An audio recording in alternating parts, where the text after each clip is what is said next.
It's worth it. The films from Hollywood's golden past. Curtain going up.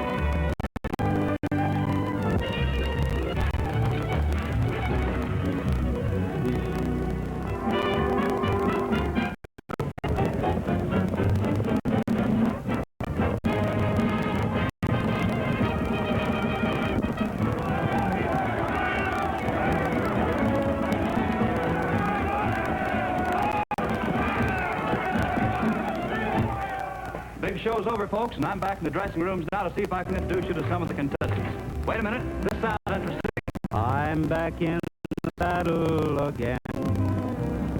Out where a friend is a friend, where the long cattle feed on the lowly Timpson weed. I'm back in the saddle again, riding the range once more, toting my old 44, where you sleep out every night and the only law is right.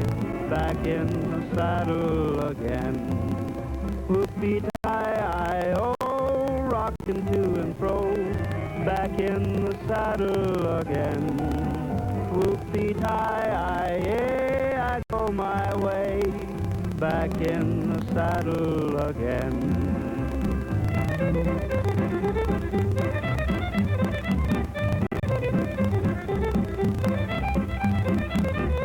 Riding the range once more, toting my old 44, where you sleep out every night and the only law is right. Back in the saddle again. Whoopie-tie-I-oh, rocking to and fro. Back in the saddle again. Whoopie-tie-I, yeah, I go my way. Back in the saddle again. And that was Gene Autry leading the singing, folks. He won a big part of the prize money. You going on to Boston for the next show, Gene? No, I think Frog and I will go back to the ranch. Frog? One of your horses? No, Frog Millhouse, my top hat. Yeah, that's me, the great Millhouse. I ain't in the big dough, folks, but boy, I made some money at the cow milking contest. I see by the program you're the foreman of the Bar Cross Ranch. That's right. Then you're not a regular rodeo performer? No. We came into town to round up our ranch owner, Tom Bennett. Oh, I see. A New Yorker? Not exactly. You see, he's the son of our former owner, and we're... Yeah, they brought him up here to New York, you know, folks, to tame him. Boy, he's a wild critter. I mean... Thank you very Another much. time, Frog. I want to talk on that radio. By the way, where is Tom? I thought you were going to watch him. Yeah, it was, wasn't it? He told me to tell you something. We're supposed to go on home. He's coming along in about a week. In about a week? Yeah. Our train's leaving in 30 minutes, and he's leaving with us. Where'd he go? Said he was going to a chess club. And that's where we're going. Now, look, I don't want to go along. I don't know a thing about chess. Well, neither does Tom. Come on.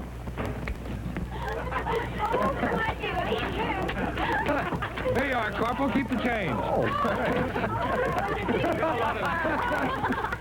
Hey, Cabby, come on. Here we go. Ladies first. Here you go. Bad man.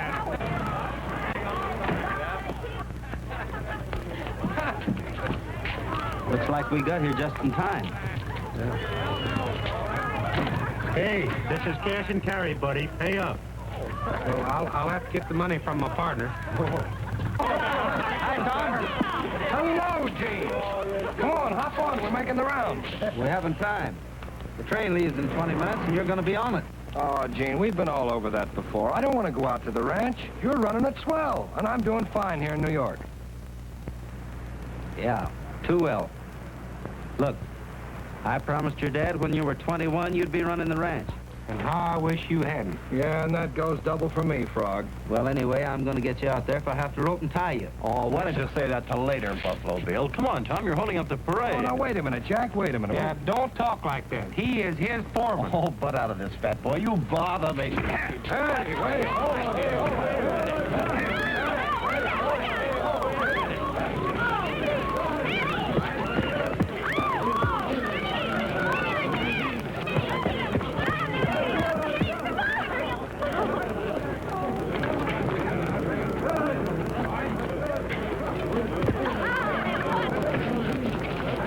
Hey, how about my dough?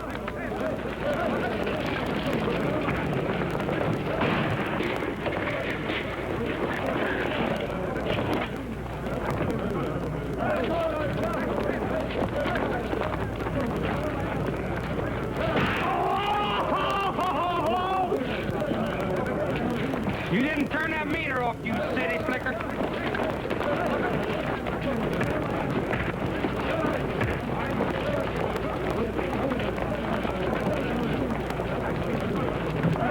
Hey, Frog.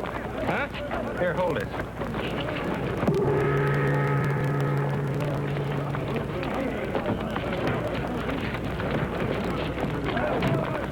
Let me at him. Find your car at the Union Station, mister. Now, Okay, you don't have to rub it in. Well, we'll be in a couple hours, Tom. We sort of figured you might settle down and pick up where your dad left off. Yeah, I know, but I know. You want to have some fun. Well, I wouldn't worry about it. You may find the West is not as tame as you think. Maybe. But I still think your wild westerners wear guns for the lady school teachers and you import your rattlesnakes from the Bronx Zoo. I wouldn't step on one till I found out. Hey, it says the Jack of Spades is a ill omen. What is a ill omen? It says, guard yourself for future trouble.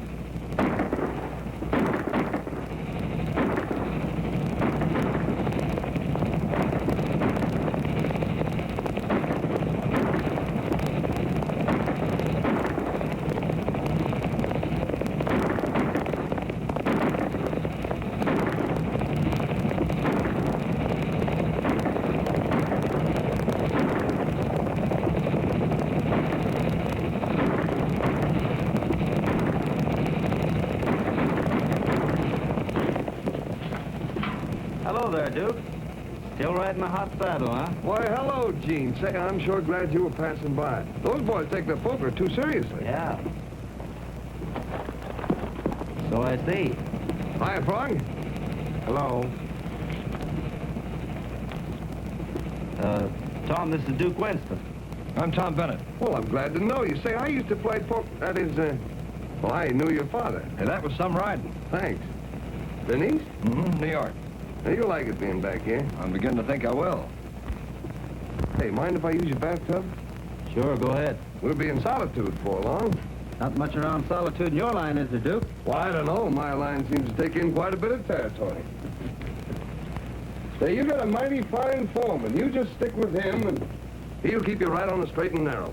That is, if you like the straight and narrow. Well, it's not bad. When the extra aces start falling. Who, me? You don't mean old honest Duke.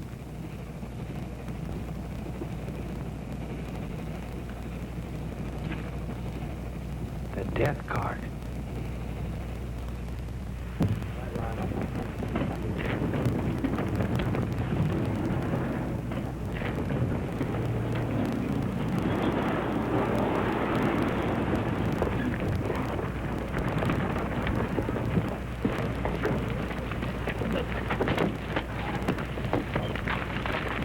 What's going on around here, Duke? Why, it's a copper boom, biggest in 20 years. Didn't you hear about it?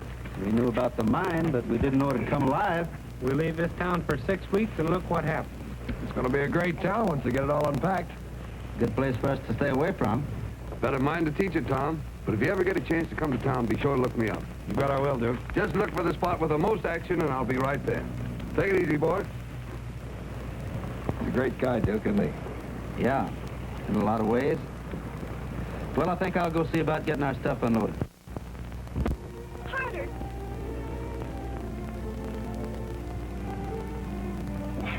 Harder, Taffy, harder.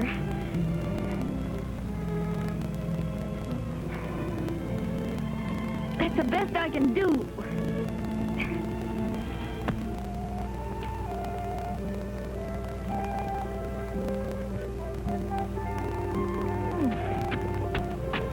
Going to town? Well, that was the original idea. I'll get her started. Hop in.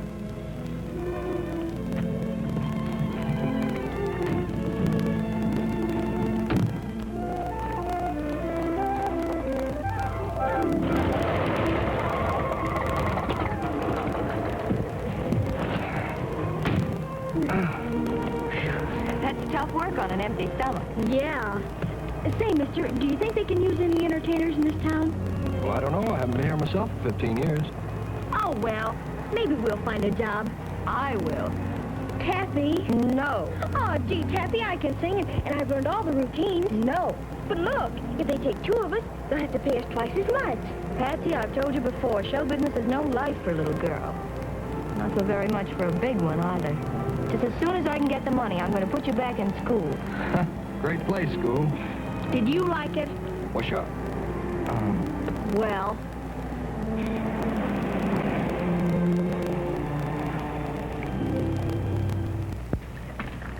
You'll send that stuff right out, huh? Well, I ain't promising. I got my hands full now. I wished all eight was dead. Oh, 7 bullfrogs laying round on a lily pad. One got his whiskers in the soup. That left 6 bullfrogs. Hey, Frog, what do you think you're doing? Well, this is what is called purifying the spirit. Yeah, the only way you can purify your spirit is to take a bath. This is called yogi. India Indians. Not the Indians like we got around here, but real India Indians. India Indians, huh? Yeah. Where's Tom? Well, he was right here a while ago showing me a rope trick. Now, you see, you start out with 99 bullfrogs. Oh, never mind that. Just saddle up and hunt that kid.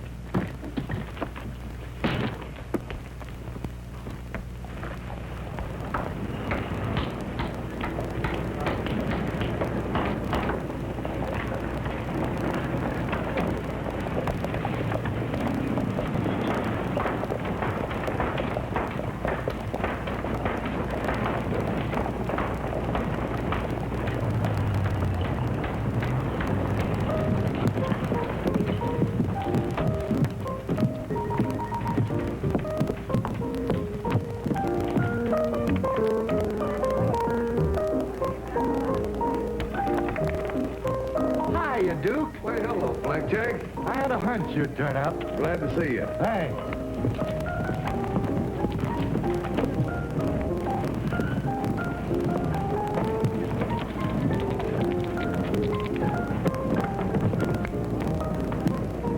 I'll have a stack.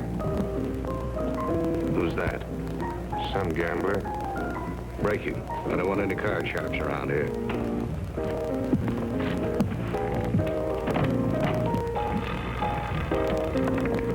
That's it.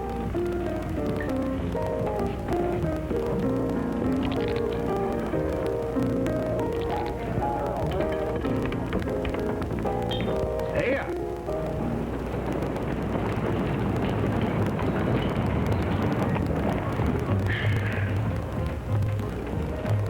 Hey, lookin'. Cafe Paris. Well, they say Broadway started on $24 in a wigwam. As soon as I can find a place to wash up some of this west, that's for me. Do you want me to tell him you're coming? No, now you stay right here. Say, I know a guy in town who might be able to get you a job. I'll see if I can find him. Well, And you mind your sister.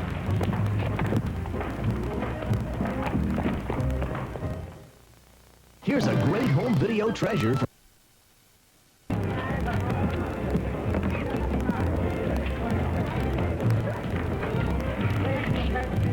Why, hello, Tom. Playing hooky? Yeah, for a little while. Say, have you got a minute? Hey, stick around. I'll be right back. Tom, stay away from that dice game. It's crooked. This is him. How are you? You're the guy that tried to break the table. I thought the sign said you ran the mine. I run everything. Well, you don't run them very well. I managed to get along. Well, I just took $700 out of your dice game. I'm a mining man. That's the sideline with me. Well, at $700 per, it must be a little expensive. A good man out there'd save you a lot of money. That won't happen again. You know, I'm afraid a lot of things are going to happen around here that you don't quite expect. What, for instance?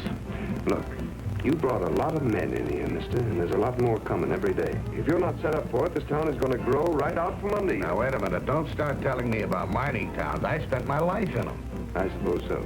But this mine is in the cattle country. And copper mining and ranching, they don't mix. Well, if there's any trouble, I'll be ready for it. I guess so. I suppose you've got your own mayor, your own sheriff, people to run these sidelines. Hey, wait a minute. Sit down and let's talk. Yeah, that's why you sent for me, ain't it?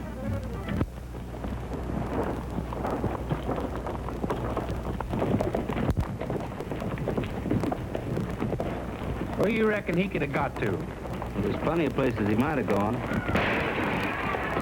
10 to 1, he's in there.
Honeymoon's over, boys. All right, break it up.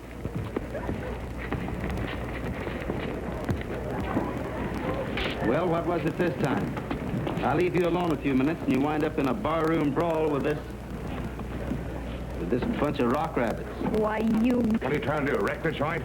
Now get out of here and stay out. I'm giving orders around here from now on. Lady, you're hired. This fellow I was telling you about, Taffy. Come on, let's get out of here. Say, you made quite an impression. Oh, that smug cowcatcher. I'd like to... But, Jane, she's a swell girl. Really, she is. I know you'd like her. She's a dance hall girl in a mining town, Tom. They're all nice. That's their business. But, Gene, I know she's different. Well, from now on, this town's out of bounds.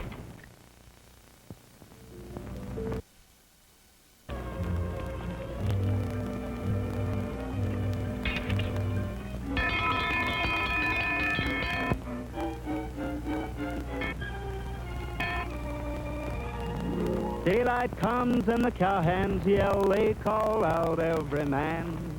I throw my saddle on my old cow horse and I drink my coffee from a can. The sun goes down on the cattle trail and I'm gazing at the moon. It's roundup time away out west when the cactus is in bloom. The cattle prowl and the coyote howled out on the gray divide. I never done no wrong, just singing a song is down the trail I ride. Rattlesnakes howl at the prairie dogs, you can hear that mournful tune. It's roundup time away out west when the cactus is in bloom. Daylight comes and the cowhands yell, they call out every man. I throw my saddle on my old cow horse and I drink my coffee from a can. The sun goes down on the cattle trail and I'm gazing at the moon. It's roundup time away out west when the cactus is in bloom.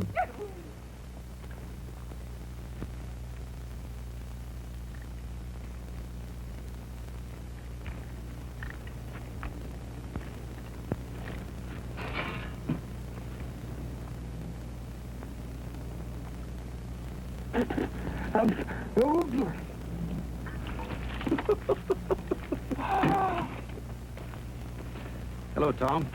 How'd you sleep? Swell as long as it lasted. Gee, they sure start the day early around here, don't they?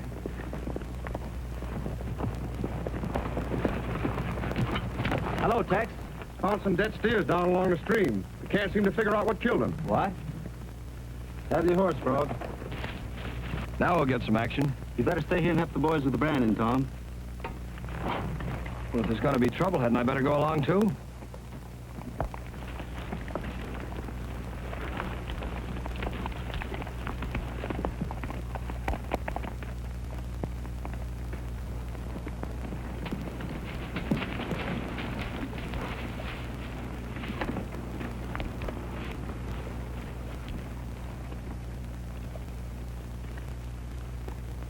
There's no marks on him. There's 10 or 11 more of them, Gene, all along the bank of the stream. Something wrong with that water.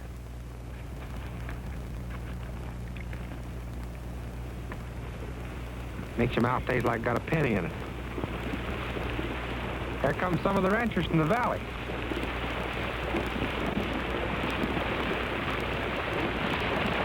Got any dead cattle? Yeah, plenty of them. It's the mine. They're dumping copper sulfate, arsenic, and a lot of other stuff in it. Cattle are dying all over the valley. Then we better get in touch with Blaine right away. That's where we're heading. We got the law on our side. Let's stay inside him. Maybe he'll listen to reason. He'd better.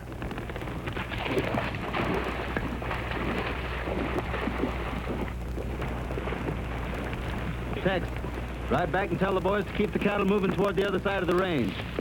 And I wouldn't tell Tom too much about this.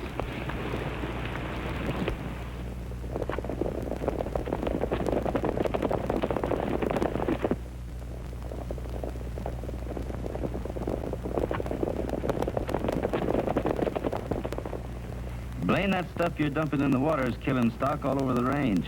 It's got to be stopped. Yeah? Yeah, it's got to be stopped quick. Or else? The boys are getting sore, Blaine. We don't want to have any trouble. We both have to live and work in this valley. And there should be some way for us to come to an agreement. What's your idea? Well, I figured there must be some way you can use that water without dumping that waste into it. Dig some drainage pits. Sure. That'd clear up the water and solve both our problems. Mm-hmm. Pass sugar. What do you think, Wilson? We can do it. You'd have to shut down for a week or two, but it's possible. It's a great idea, Autry. But we're not going to do it. Sorry, Slade. Put your guns away, boys. There's not going to be any shooting. You may run this town, Blaine, but there's other courts in this state that'll stop you. And I'm going to see that they do.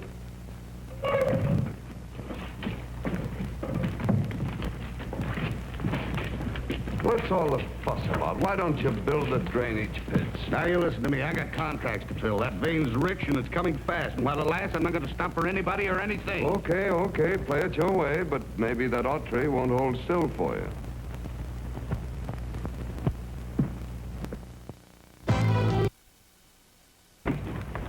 Frog going back to the ranch and keep an eye on things, especially Tom.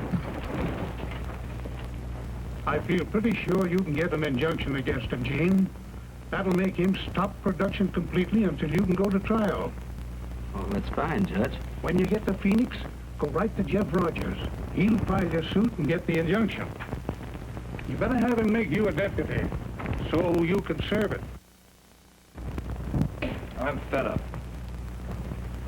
Sick of sitting here waiting while Audrey plays squat tag with those lawyers down in Phoenix. One more day and there won't be any cattle left alive on the range. Well, I've had just about enough. I'm going to do something about it right now. Now, look, Tom, Gene said that... Yes, Gene said this and Gene said that. Does he tuck you in bed nights, too? No, he don't, but I just thought... You thought nothing. As long as that mine operates, our cattle are going to keep dying. I'm going to put a stop to it.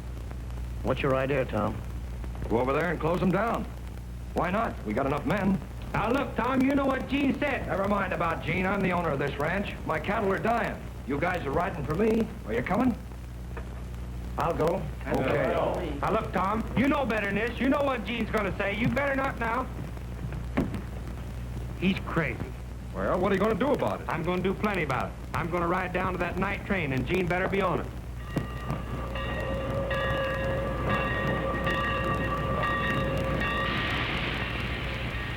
Hey, Gene! Hi, Frog. Oh, man, am I glad to see you. What's the matter? Tom's got a whole bunch of guys riding over to the copper mines to raid it. Have they had time to get there yet? Well, Come on, let's go.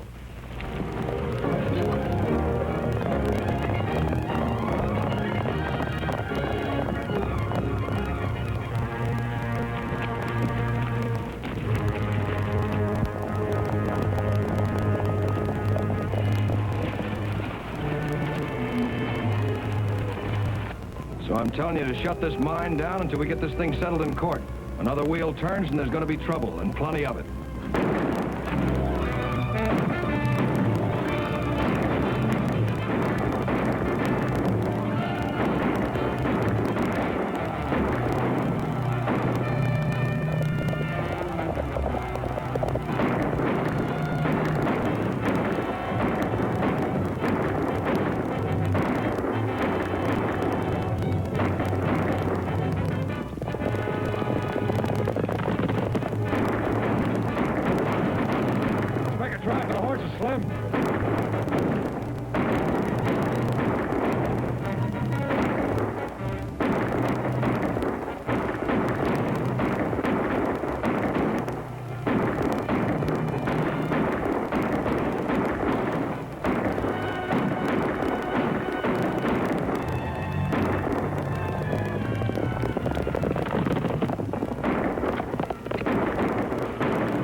What's happened? He killed Slade.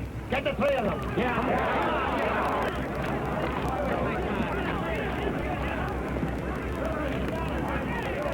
What's going on, Blaine? Something that should have happened a long time ago. Don't move, Tom. Cut it out. Blaine, you've got to stop this. What for? Let him hang. Look, you fool, that boy's your ace in the hole. Hold on to him.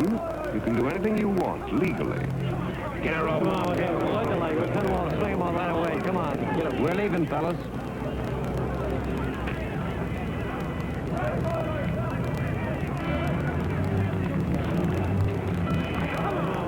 Call off your dogs. All right, Ben, hold it. All right, men, break it up. Get for your horses. Come on, break it up. Take a minute, Bert. We got law in this town. Thanks, Duke. You saved the kid's life. Yeah, but don't thank me yet. There's a string on this you might like to hear about. It's a long string, Duke. Well, it's better than a rope. We've got the kid, and you've got the injunction. Mexican standoff. It's no good.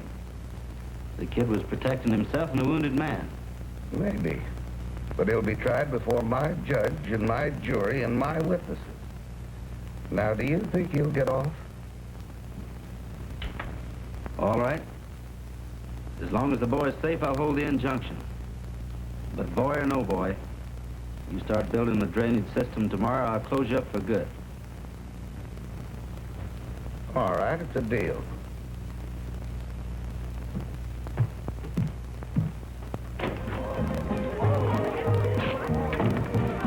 Sit down. Oh, wait a minute, Sheriff. I'm not a prisoner yet. Hello, Tandy. Tom, what happened?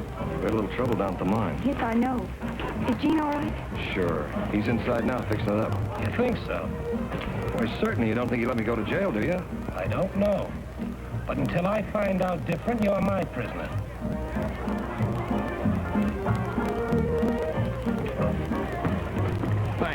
fixing it up. Let's get back to the ranch, huh? I hate to say this, Tom, but you have to go along with the sheriff. I'm sorry, but you must realize a man was killed tonight. You'll have to stand trial. Yeah, but it was in self-defense. Oh, so you're in. You want to get... I won't listen to that, Tom. Not even from you. I'll stand by you and see that you get a fair trial. But the law is the law. You'll have to go to jail. Come on.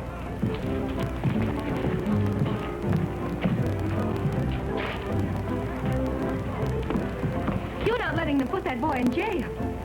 I have to. Have to? But, Gene, you know what kind of laws they've got in this town. They'll railroad him. They'll hang him. Oh, why don't you stop them? I'm sorry, Taffy. Can't explain. Explain?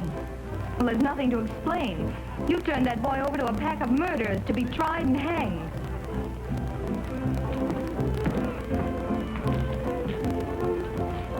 You gonna build? We've still got the kid, haven't we? Yeah.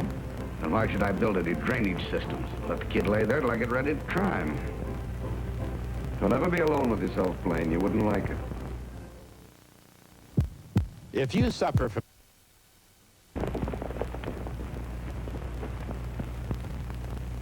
You see, Judge, they had us completely surrounded. Wasn't anything Tom could have done. Well, Gene, with all this testimony, I don't believe the boy has a thing in the world to worry about. Well, that's fine, Judge. Blaine's still poisoning that stream. What? Maybe it hasn't had a chance to clear up yet. No, they're still dumping that stuff in it. I traced it back to the mine. You got that court order, didn't you? Yeah, I got it.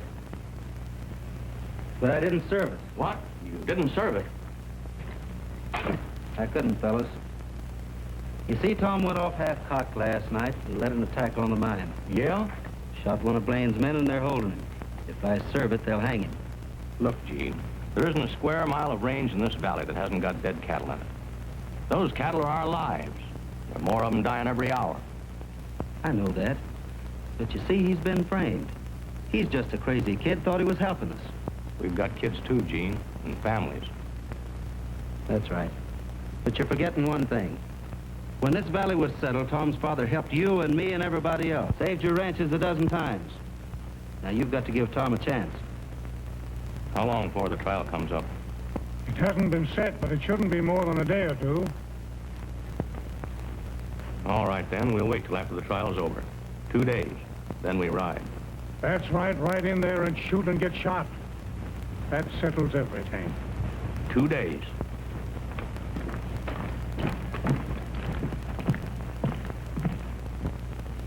Don't take it so hard, Gene. As soon as we get the boy out... Yeah, as soon as we get him out. We haven't got a chance, Judge. Blaine doesn't intend to bring Tom to trial, and he never did intend to. But, Gene, you told the rancher... I had to tell him something. I was crazy for thinking that he'd ever go through with his part of the deal. We keep Tom in jail until every steer on the range is dead and we're wiped out clean. Gene, I was thinking of something, but... There's some legal way out of this, Judge? There's a way, Gene. But with a man like Blaine, it may mean bloodshed. Well, it's too late to think about that now. If you can get that boy out of town, you can change the place of trial. What do you mean? It's called change of venue. If you can prove the court is prejudiced, you can take the case somewhere else. Get a higher court's permission. Oh, I see. Where's the closest place to take him? Phoenix. And that's where you're going. But Gene, there's no train. It's limited. Yes, but... all right, Gene, if you say so. Hey, Gene. Gene, what's cooking?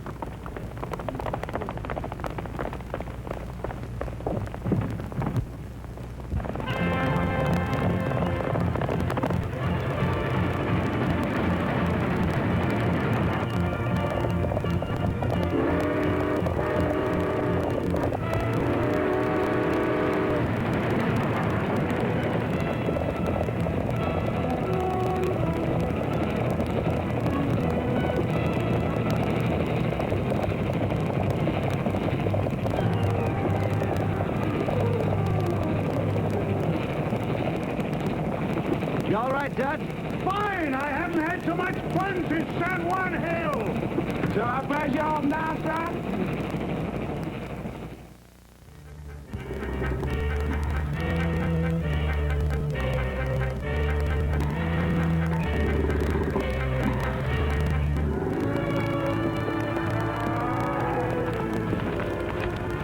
water holding out, Frog? Well, not too good, I'm telling you. Them wells is pretty near dry. Do the best you can.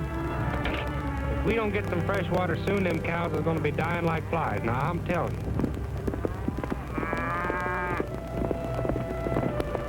Hey, Gene!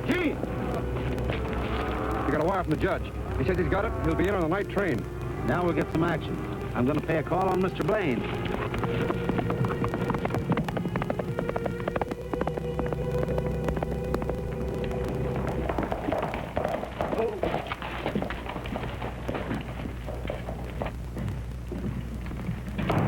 Hey, Blaine, want to see you a minute. What's on your mind, Audrey? You? You're closing down that mine. There's your order. Not living up to your bargain, are you? You didn't live up to yours, and you never intended to. Let me remind you of something. If you try and enforce this, that kid's going to suffer the consequences. The order still goes, and I'll see that it's enforced.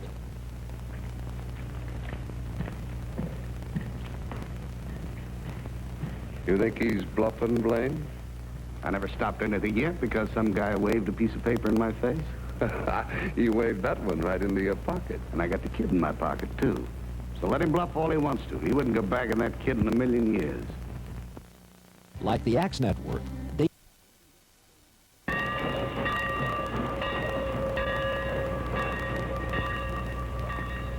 Hello, Judge. Did you get it? You bet I did, Gene. Here it is. It authorizes you to take Tom out and deliver him to the county jail in Phoenix. Oh, that's fine. You're not going alone, Gene. Why, sure. That's the only way to avoid trouble. I'll have him out of there before anybody finds out what's happened.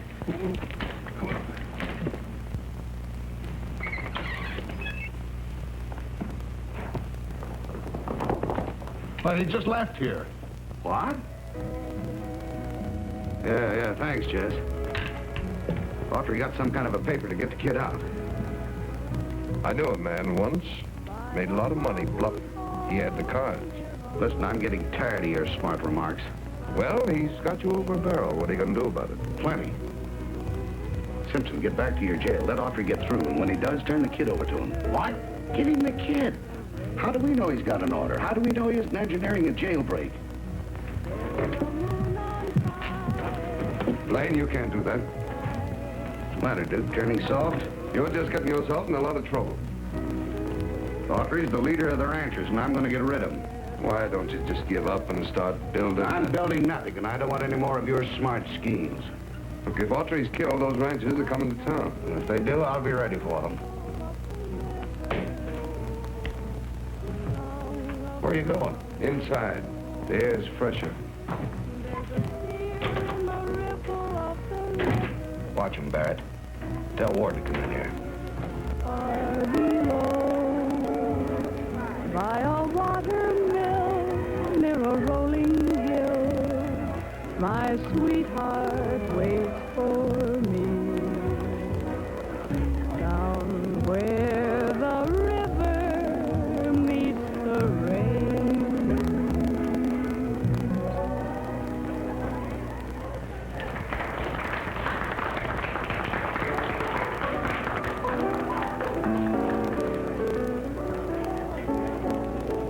Play a hand, Clappy? Oh, not right now, thank you. Play a hand. I want to talk to you. James is in trouble. I'm not interested. He's just a dumb foreman. Let him get his head blown off. Head blown off? What do you mean? Take it easy. So that's it. You forced him into it. That's why he let Tom go to jail. That's right. Now he's on his way to get him out. It's a trap. Not if you stop him. What do you mean? Don't let him get to the jail. Thank you. You better be careful, Duke. You'll turn into a swell guy.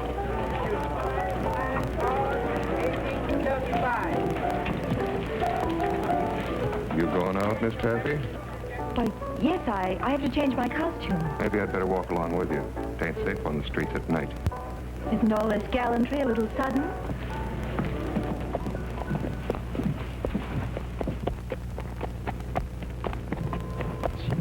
friend of yours?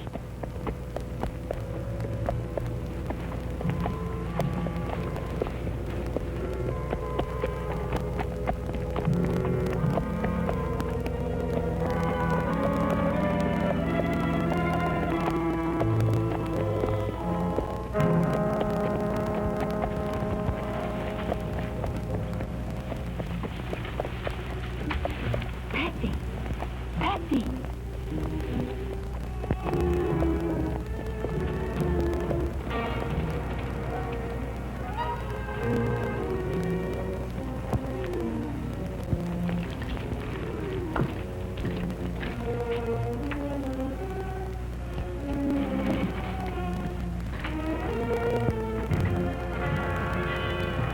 Why, hello, Walter. I'm taking Tom out of here. What? What's this? Change of venue, huh? An order. All right, come on, Sheriff. Hurry up. There's no hurry, Autry.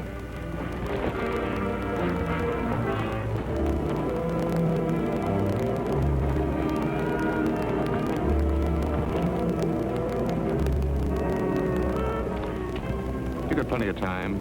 Your number will go on a little late.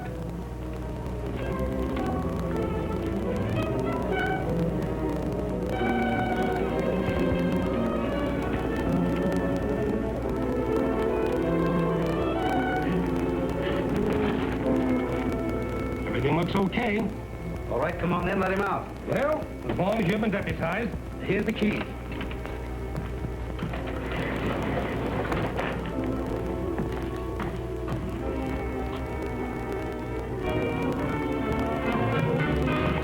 Hello, Tom.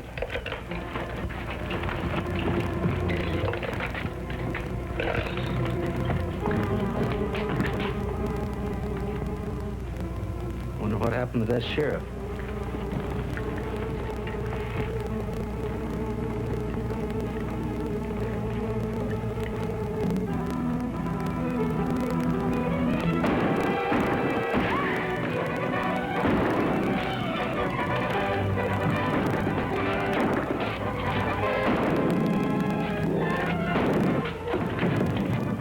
Looks like a long, hard winter. Keep them ducking so they can't get to us. Okay.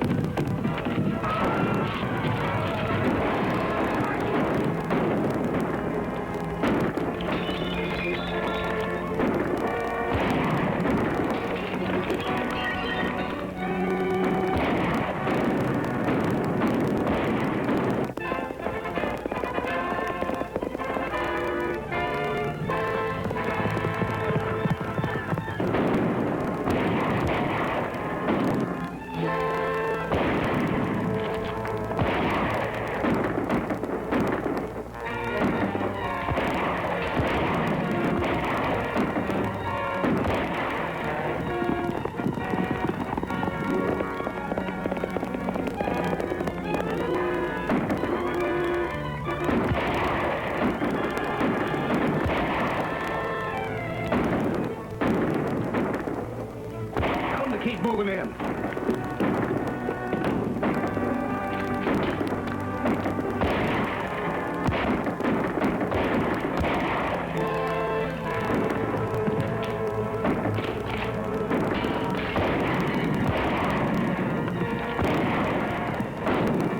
Better cover that back door so they won't think we're asleep. Okay.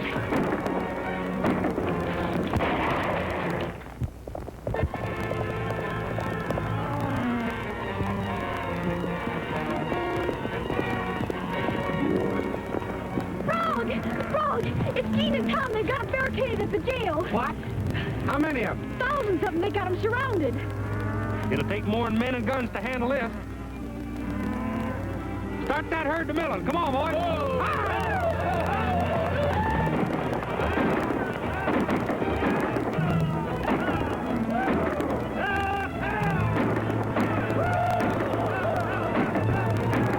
Patsy, you get on home before you get killed now.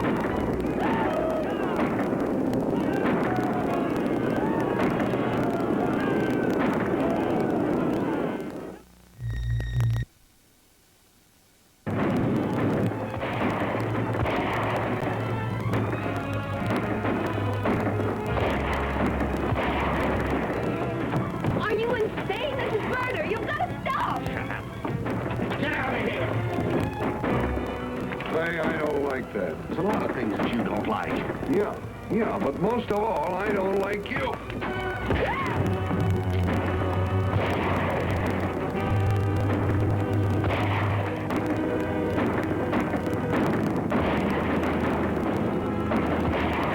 Come here, Tom. Looks like they're gonna rush you.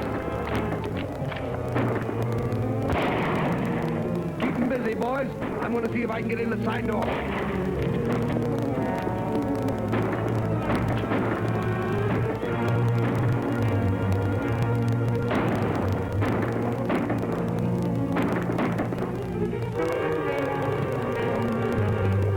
Get him! Get him!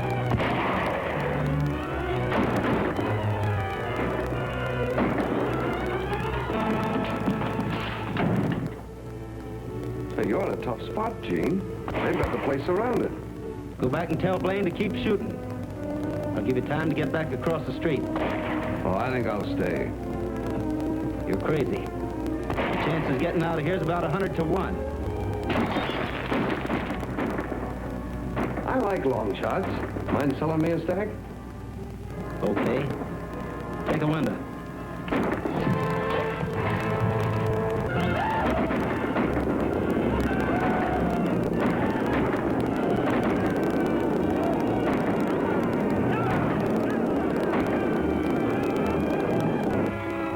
Come on, hurry up with that thing.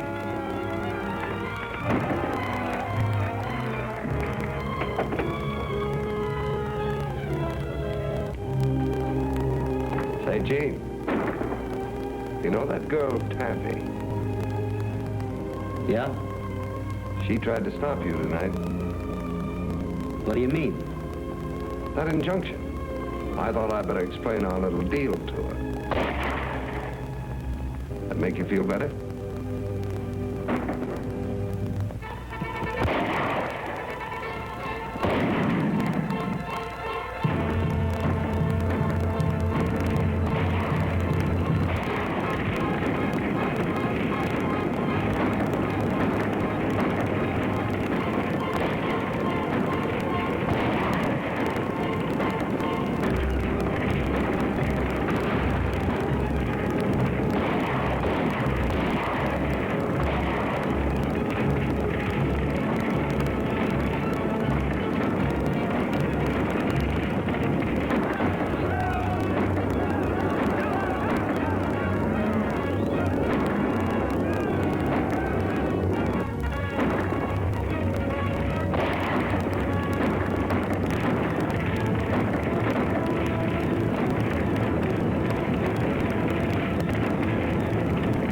We'll have to make a break for it.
Better deal me out, I guess. You'll be all right, Duke. Gee.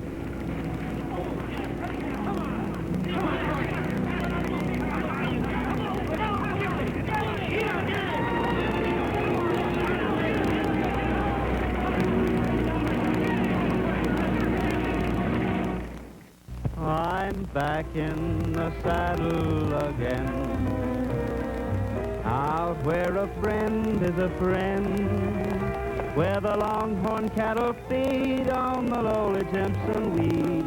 I'm back in the saddle again, riding the range once more,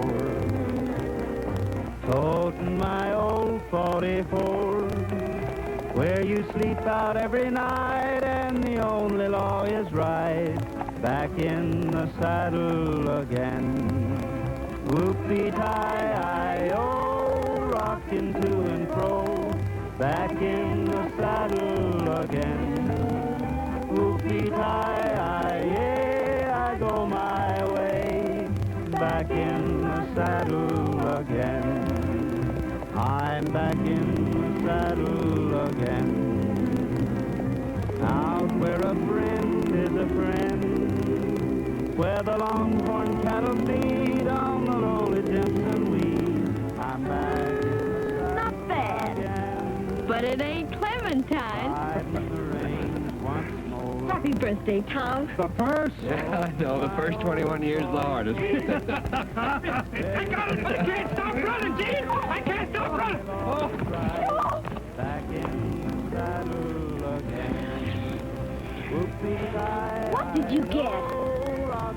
A 4-leaf clover. It's good luck.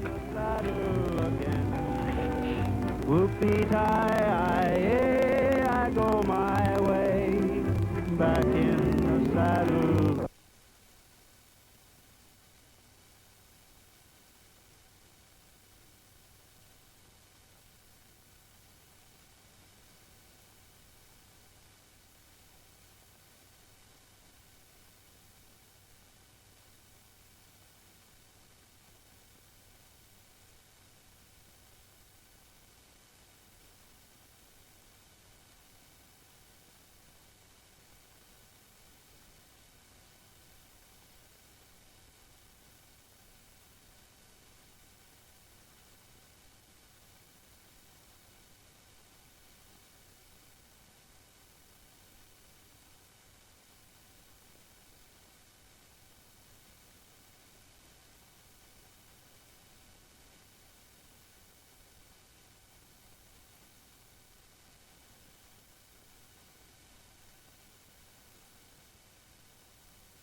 in Atlanta, Georgia, the vice presidential debate.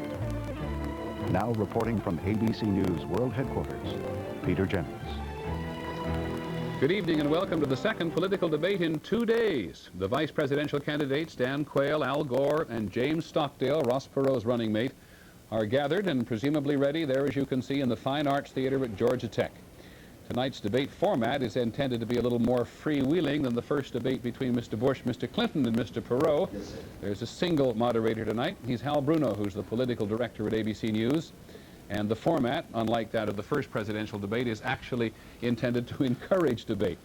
The three men here tonight will do what they can to strengthen the top of their ticket, but they are in each case more than merely adjuncts to the presidential candidates. Vice President Quayle would surely love this to be an occasion on which he puts away so many of his critics, many of whom have been making fun of him since he was chosen 4 years ago. Senator Gore, who ran unsuccessfully for president in '88, has been considered an asset to the Democratic ticket.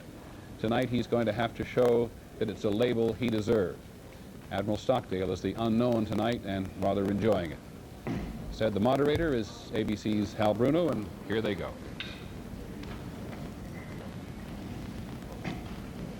Good evening from Atlanta, and welcome to the Vice Presidential Debate sponsored by the Nonpartisan Commission on Presidential Debates. It's being held here in the Theater for the Arts on the campus of Georgia Tech. I'm Hal Bruno from ABC News, and I'm going to be moderating tonight's debate. The participants are Republican Vice President Dan Quayle,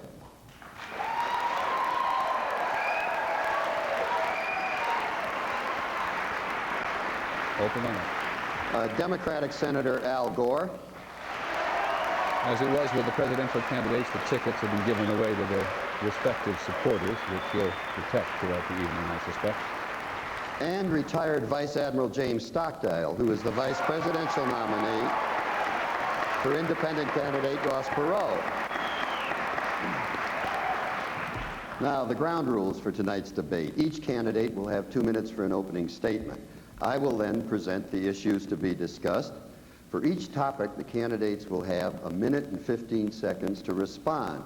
Then this will be followed by a 5-minute discussion period in which they can ask questions of each other if they so choose. Now, the order of response has been determined by a drawing, and will rotate with each topic. At the end of the debate, each candidate will have 2 minutes for a closing statement.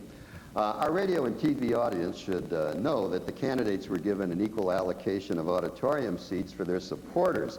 So I'd like to ask the audience here in the theater to please refrain from applause or any partisan demonstration once the debate is underway, because it takes time away from the candidates.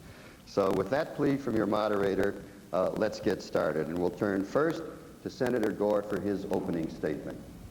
Good evening. It's great to be here in Atlanta for this debate, where America will be showcased to the world when the 1996 Olympics are put on right here. It's appropriate because, in a real sense, our discussion this evening will be about what kind of nation we want to be 4 years from now. It's also a pleasure to be with my two opponents this evening. Admiral Stockdale, may I say it's a special honor to share this stage with you. Those of us who served in Vietnam looked at you as a national hero even before you were awarded the Congressional Medal of Honor. And Mr. Vice President, Dan, if I may, it was 16 years ago that you and I went to the Congress on the very first day together. I'll make you a deal this evening. If you don't try to compare George Bush to Harry Truman, I won't compare you to Jack Kennedy. Harry Truman, remember the last time someone compared themselves to Jack Kennedy? You remember what they said? Harry Truman, it's worth remembering, assumed the presidency when Franklin Roosevelt died here in Georgia. Only one of many occasions when fate thrust a vice president into the Oval Office in a time of crisis. It's something to think about during the debate this evening. But our real discussion is going to be about change. Bill Clinton and I stand for change because we don't believe our nation can stand 4 more years of what we've had under George Bush and Dan Quayle. When the recession came, they were like a deer caught in the headlights, paralyzed into inaction, blinded to the suffering and pain of bankruptcies and people who are unemployed. We have an environmental crisis, a health insurance crisis, substandard education, It is time for a change. Bill Clinton and I want to get our country moving forward again, put our people back to work, and create a bright future for the United States of America. Thank you. Okay. The next statement will be from Vice President Quayle. Well, thank you, Senator Gore, for reminding me about my performance in the 1988 vice presidential debate. This is 1992. Bill Clinton is running against President George Bush. There are two things that I'm going to stress during this debate. One, Bill Clinton's economic plan and his agenda will make matters much, much worse. He will raise your taxes, he will increase spending, he will make government bigger, jobs will be lost. Second, Bill Clinton does not have the strength nor the character to be President of the United States. Let us look at the agendas. President Bush wants to hold the line on taxes. Bill Clinton wants to raise taxes. President Bush is for a balanced budget amendment. Bill Clinton is opposed to it. We want to reform the legal system because it's too costly. Bill Clinton wants the status quo. We want to reform the health care system. Bill Clinton wants to ration health care. Bill Clinton wants to empower government. We want to empower people. In St. Louis, Missouri, in June of this year, Bill Clinton said this: America is the mockery of the world. He is wrong. At some time during these next 4 years, there is going to be a crisis. There will be an international crisis. I can't tell you where it's going to be. I can't even tell you the circumstances, but it will happen. We need a president who has the experience, who has been tested, who has the integrity and qualifications to handle the crisis. The president has been tested. The president has the integrity and the character. The choice is yours. You need to have a president you can trust. Can you really trust Bill Clinton? Admiral Stockdale, your opening statement, please, sir. Who am I? Why am I here?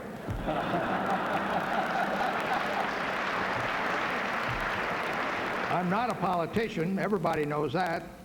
So don't expect me to use the language of the Washington Insider. 37 years in the Navy, and only one of them up there in Washington. And now I'm an academic. The centerpiece of my life was the Vietnam War. I was there the day it started. I led the first bombing raid against North Vietnam. I was there the day it ended, and I was there for everything in between. 10 years in Vietnam, aerial combat, and torture.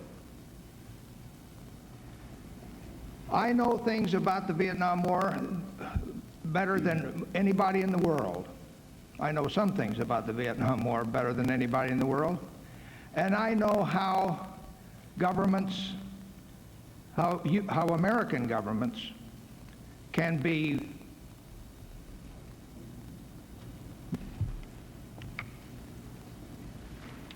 courageous and how they can be callow. And that's important. That's one thing I'm an insider on. I was the leader of the underground of the American pilots who were shot down and imprisoned in North Vietnam.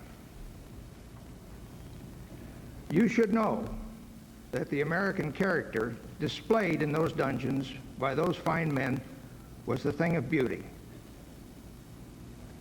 I look back on those years as the beginning of wisdom, learning everything a man can learn about the vulnerabilities and the strengths that are ours as Americans.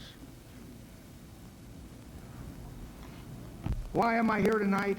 I am here because I have in my brain and in my heart what it takes to lead America through tough times. Thank you, Admiral. I thought, since you're running for vice president, that we ought to start off by talking about the vice presidency itself. The vice president presides over the Senate.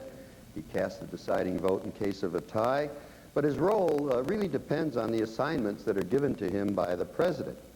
However, if a president should die in office or is unable to serve for any other reason, the vice president automatically becomes president, and that has happened 5 times in this century.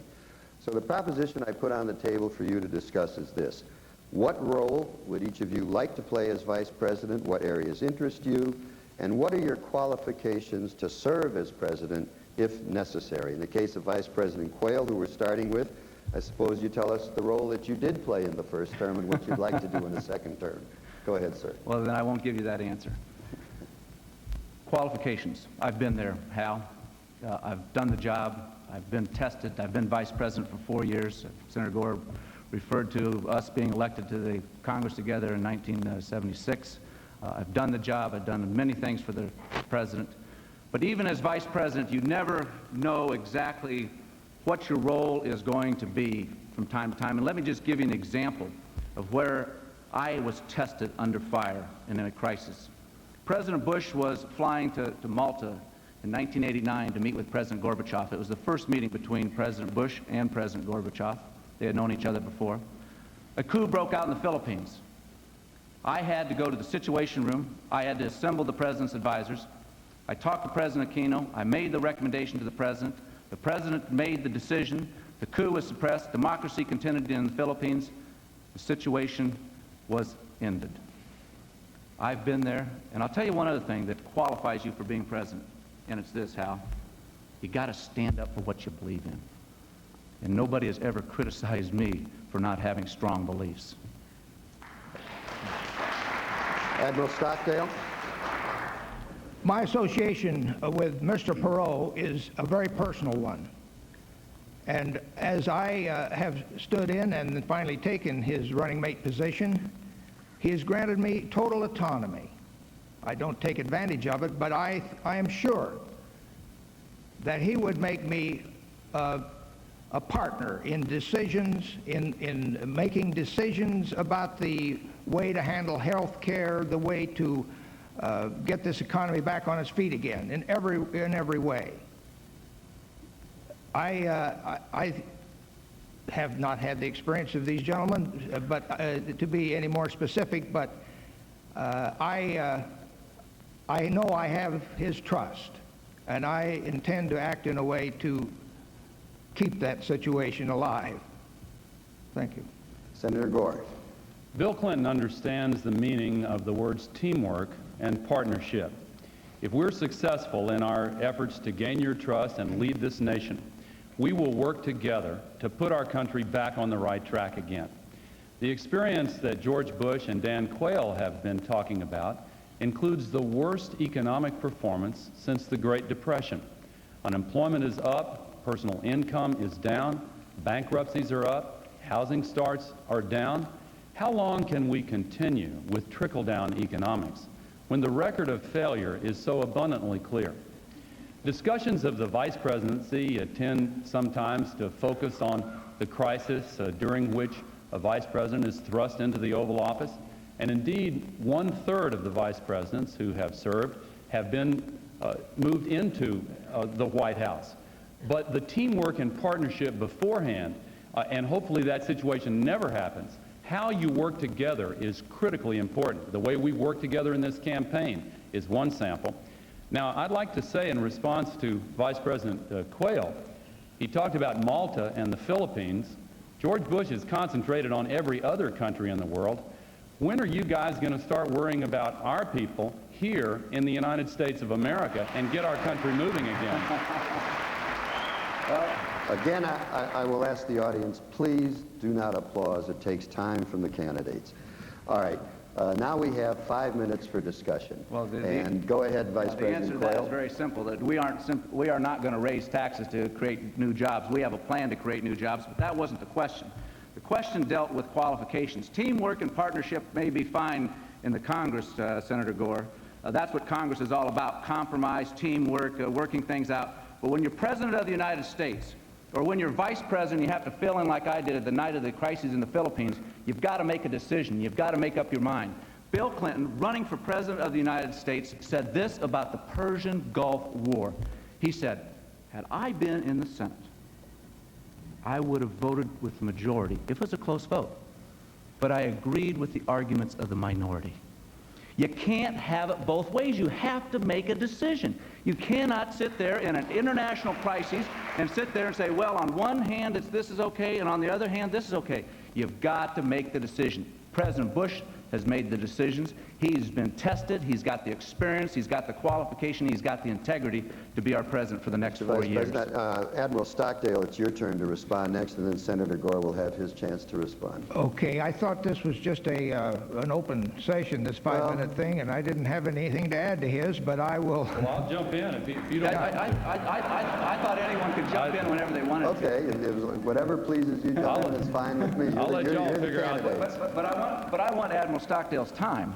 This is not the Senate. This is not the Senate where you can trade off time. Go ahead, I'll Senator let y'all Gore. figure out the rules. I've got some points that I want to make here, and I still haven't gotten an answer to my question on when you guys are going to start worrying about this country. But I want to elaborate on it before... Why doesn't the Democratic Congress pass the President's Jobs Bill? Let him say his thoughts, and then you can come in. Letting you get off that string of attacks. We've been listening to trickle-down economics for 12 years now, and y'all still support trickle-down to the very last drop.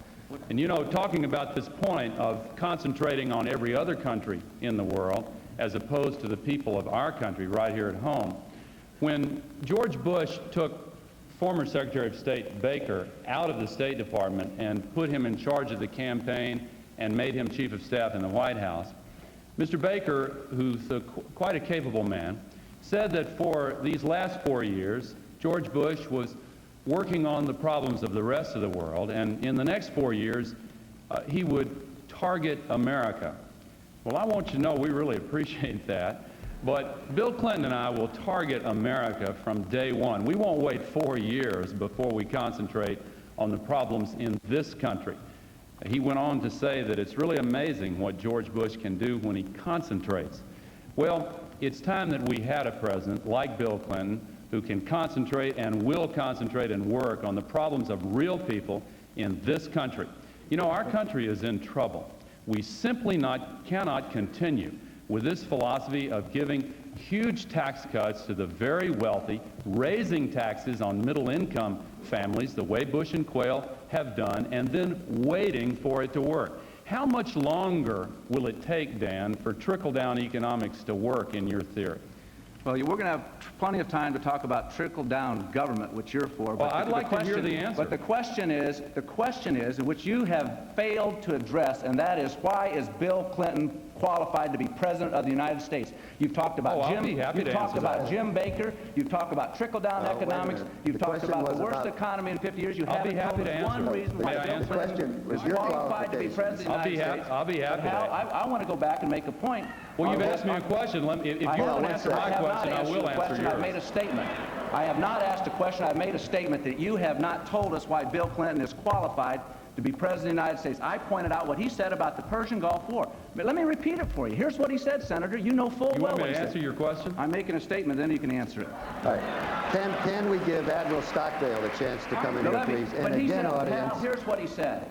If the vote, I mean, this is the Persian Gulf War, the most important event in his political lifetime. And here's what Bill Clinton says. If it's a close vote, I'd vote with the majority.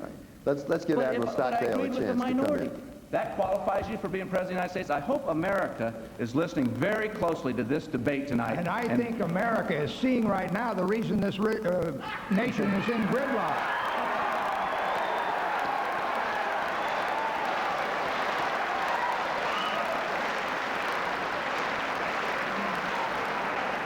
The trickle-downs and the tax and spends, or whatever you want to call them, are at swords points. We can't get this economy going. Over here we've got Dan, whose president is going to take 8 years to balance the budget. And on my left, the senator, whose boss is going to get it halfway balanced in 4 years. Ross Perot has got a plan to balance the budget 5 years in length from start to finish. And we're people of the non-professional category who are just sick of this terrible thing that's happened to the country. And we've got a man who knows how to fix it, and I'm working for him. I was a little bit worried that there might not be a free-flowing discussion tonight. Thanks for Let's move on to the economy. Specifically, the economy was talked about at great length the other night in the presidential debate. Let's talk about a very particular aspect of the economy, and that is getting people back to work. For the average person, the great fear is losing his or her job, and many Americans have lost jobs in this recession, which also means a loss of benefits, the loss of a home, a destruction of a family's security. Specifically, how would your administration go about getting people back to work, and how long is it going to take? And we start with Admiral Stockdale. The lifeblood of our economy is investment. And right now, when we pay we borrow $350 billion a year, it saps the money markets, and the private investors are not getting their share. What we do is work on that budget by an aggressive program, not a painful program, so that we can start borrowing less money and getting more investment money on the street through entrepreneurs who can build factories, who will hire people, and maybe we'll start manufacturing goods here in this country again. That's my answer. Okay, Senator Gore. Bill Clinton's top priority is putting America back to work. Bill Clinton and I will create good, high-wage jobs for our people, the same way he has done in his state. Bill Clinton has created high-wage manufacturing jobs at 10 times the national average. And in fact, according to the statistics coming from the Bush-Quayle Labor Department, for the last 2 years in a row, Bill Clinton's state has been #1 among all 50 in the creation of jobs in the private sector. By contrast, in the nation as a whole, during the last 4 years, it is the first time since the presidency of Herbert Hoover that we have gone for a 4-year period with fewer jobs at the end of that 4-year period than we had at the beginning. And look at manufacturing. We have lost 1.4 million jobs in manufacturing under George Bush and Dan Quayle. They have even, we learned 2 weeks ago, taken our tax dollars and subsidized the moving of U.S. factories to foreign countries. Now, don't deny it, because 60 Minutes and Nightline and the nation's newspapers have investigated this very carefully. When are you going to stop using our tax dollars to shut down American factories and move them to foreign countries and throw Americans out of work? Vice President Quayle. Senator, don't always believe what you see on television. Let me tell you, the media have been wrong before. We have never subsidized any country or any company to move from the United States to Latin America. You know full well the Caribbean Basin Initiative. You've supported that. No. That is a program there. I voted against it. You have voted for it in your record? No. Okay, well, we're going to have a lot of interesting debate after this debate. Our people will be glad to furnish the press, if they're interested, in Senator Gore's voting record on the Caribbean Basin Initiative. But let's talk. You know, you keep talking about trickle-down economics and all this stuff about the worst economy since Hoover. It is a bad economy. It's a tough economy. The question is, it's not who you're going to blame. What are you going to do about it? Your proposal is to raise $150 billion in taxes, to raise $220 billion in new spending. No. How is raising taxes going to help small business? How is raising taxes going to help the farmer? How is raising taxes going to help the consumer of America? I submit to you that raising taxes will make matters much, much worse. Okay, Admiral, we now throw it open for discussion. Admiral Stockdale, it's your turn to start the discussion. Well, we've got to clean out the barn, if I may quote my boss, and start getting this investment money on the street so we can get and encourage entrepreneurs to build factories.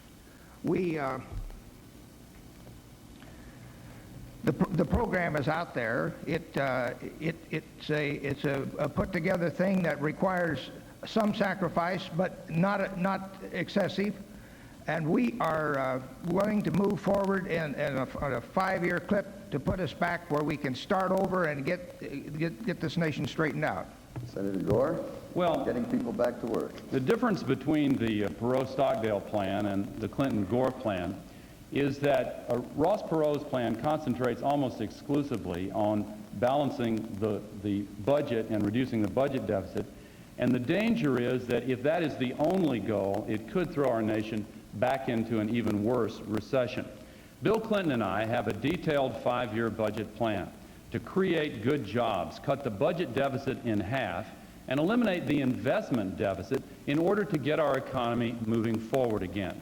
We have a $20 billion infrastructure fund to create a nationwide network of high-speed rail, for example, and what are called information superhighways to open up a whole universe of knowledge for our young people and to help our universities and companies that rely on new advances in the information revolution. We also have tax incentives for investment in job-creating activities, not the kind of encouragement for short-term rip-offs like the proposal that we have had from George Bush. But I want to return and say one more time, you have used our tax dollars to subsidize the recruitment of U.S. companies to move overseas and throw Americans out of work. In Decaturville, Tennessee, not very far from my home, a factory was shut down right there when they were solicited by officials paid with U.S. taxpayers' money, and then the replacement workers in a foreign country were trained with our tax dollars, and then their imports were subsidized coming back into the United States. When are you going to stop that program? We do not have any program that encourages companies to close down here and to go and invest in foreign soil. That is absolutely outrageous. Of course American businesses do have business abroad. We've got global competition. We want the businesses to expand. Do you realize this, Senator? That every job that's overseas, there's 3 jobs back here to support that? But never have we ever, and nor would we, support the idea of someone closing down a factory here and moving overseas. That's just totally ridiculous. It's going on right now. No, it happened in Tennessee, in Decaturville, Tennessee. When George Bush went to Nashville, the employees who lost their jobs asked to meet with them. I talked with them. Let me tell you what they're feeling. Some of them are in their 50s and 60s. They want to know where they're going to get new jobs when their jobs have been destroyed. And there are 1.4 million manufacturing jobs that have been lost because of the policies of you and George Bush. Do you seriously believe that we ought to continue the same policies that have created the worst economy since the Great Depression? I hope that when you talk to those people, you said, and the first thing that Bill Clinton and I are going to do is raise $150 billion in new taxes. You've got that wrong, too. And the first, that is part of your plan, $150 billion in new taxes? Well, you're going to disavow your plan. Listen, what we're proposing... You know what you're doing? You know what you're doing? You're pulling a Clinton. And you know what a Clinton is?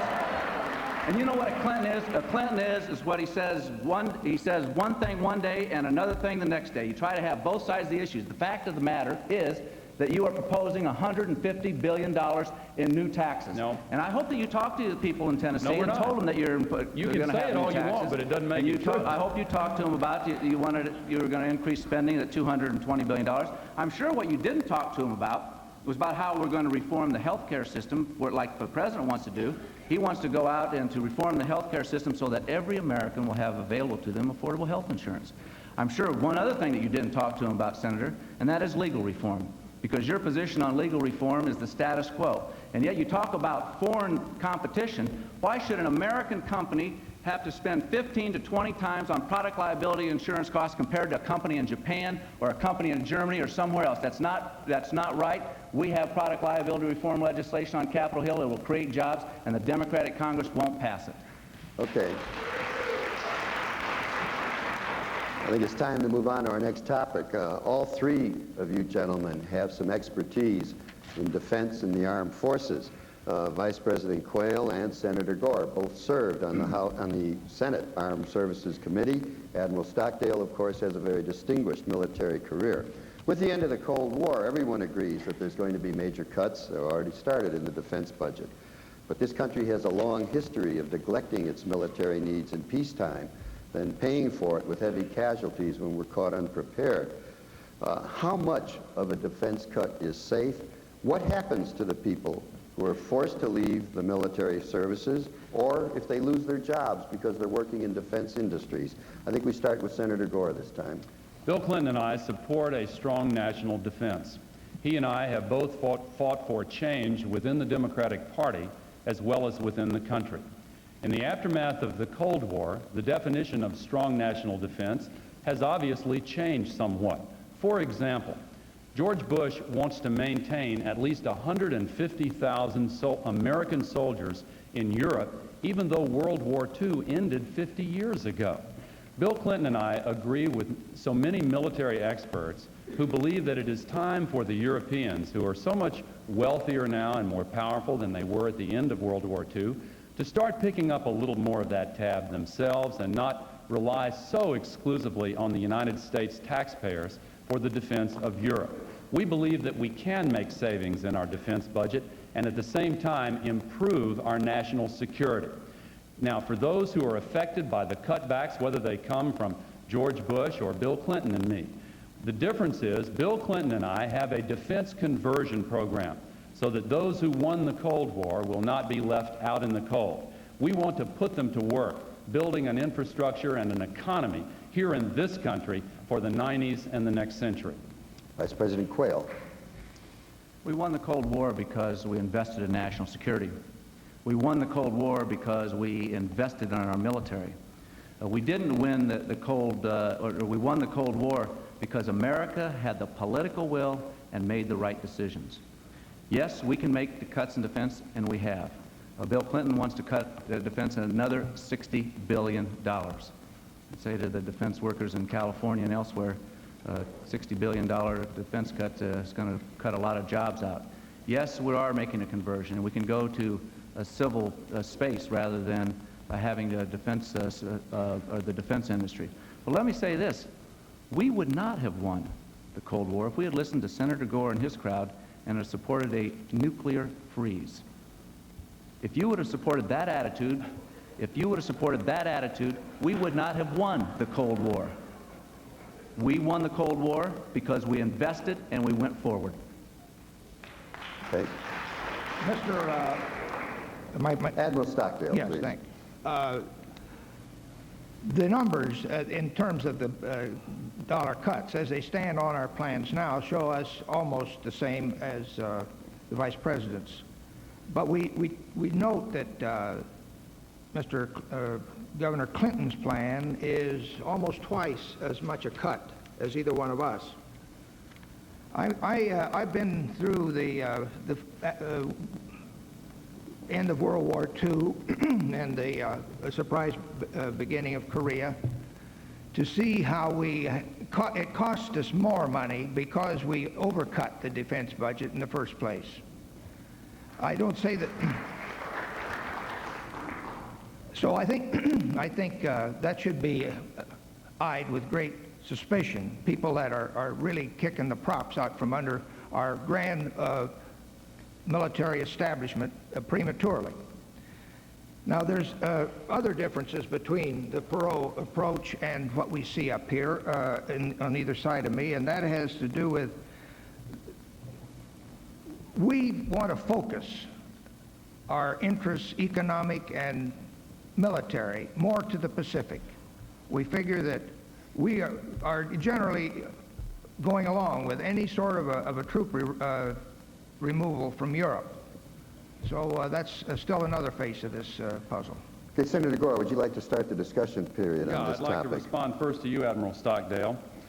Under the details of our 5-year budget plan, we do propose more in defense cuts than George Bush and Dan Quayle, but only 5% more.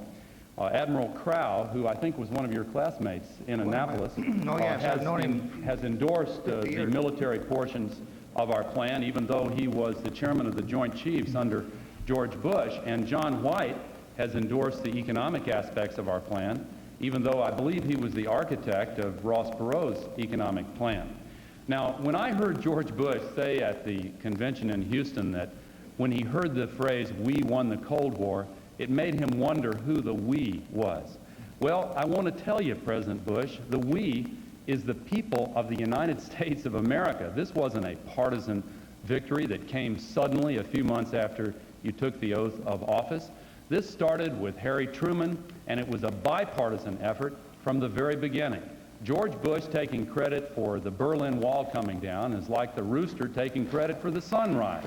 Now, and I want to add one other thing, because in the debate a few nights ago, I think President Bush made a very serious misstatement of fact in response to Ross Perot. It was a kind of a little lecture he gave to Ross Perot when he said, "Those SS-18s are gone, Ross. That's done." He reached a deal with Boris Yeltsin to completely remove them so we can all sleep safely without any fear tonight. But you know what?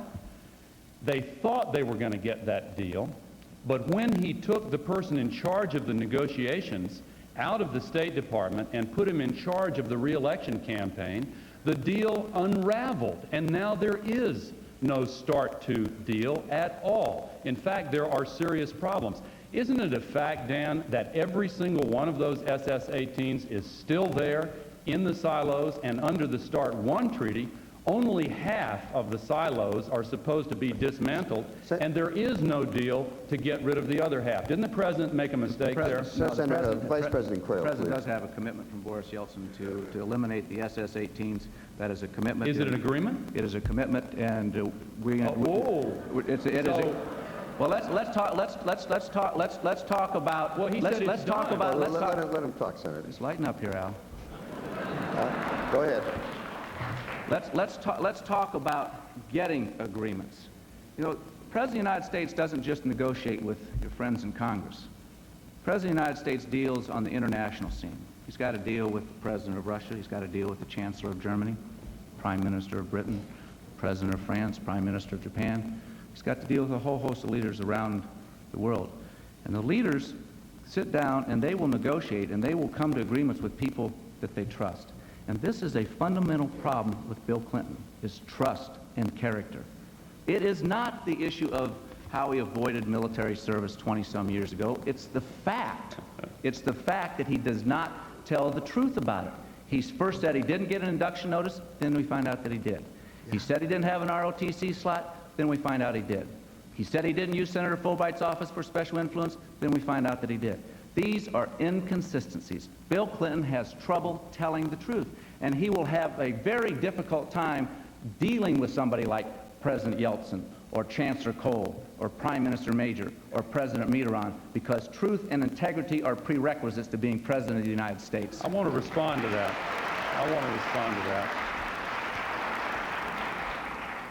George Bush, in case you've forgotten, Dan, said, "Read my lips. No new taxes." Read my lips. And you know what? I didn't think I was going to hear that tonight. Hold on, let me finish. Okay. He also said he wanted to be the environmental president. Then he went on to say he wanted to be the education president. Then he said that he wouldn't raise taxes again. No, never, ever, ever. Then the next day, his spokesman, Marlin Fitzwater, came out and said, "That's not a pledge." Then 2 weeks ago, he said that after the election, if you win, then James Baker's going to go back to be Secretary of State. Then a week later, in the debate a few nights ago, he said, no, after the election, if we win, James Baker is going to be in charge of domestic policy. Which is it, Dan? Is he going to...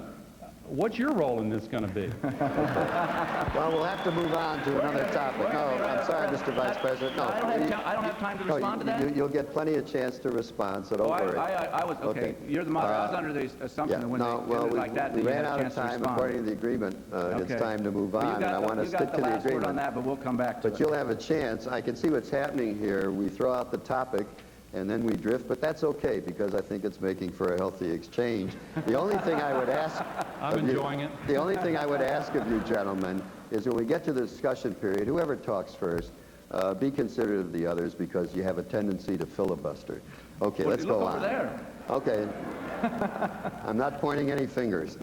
Let's talk about the environment. We'll get away from controversy. Everyone wants a safe and clean environment. But there's an ongoing conflict between environmental protection and the need for economic growth and jobs. So the point I throw out on the table is, how do you resolve this conflict between protection of the environment and growth and jobs? And why has it taken so long to deal with basic problems such as toxic waste dumps, clean air, and clean water. And Vice President Quayle, it's your turn to start first.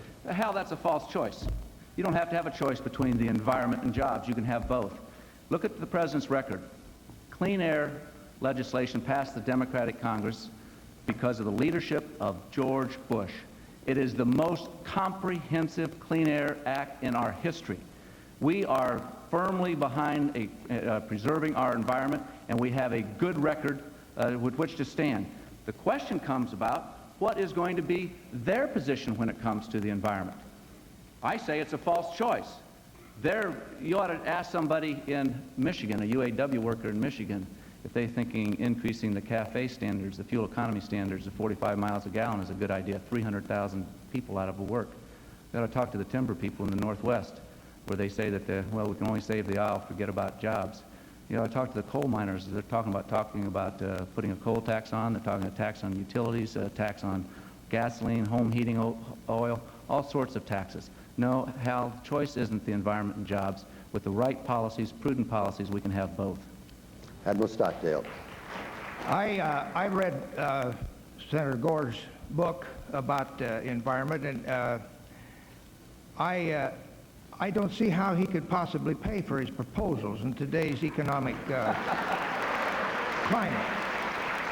The Marshall Plan of Environment and so forth.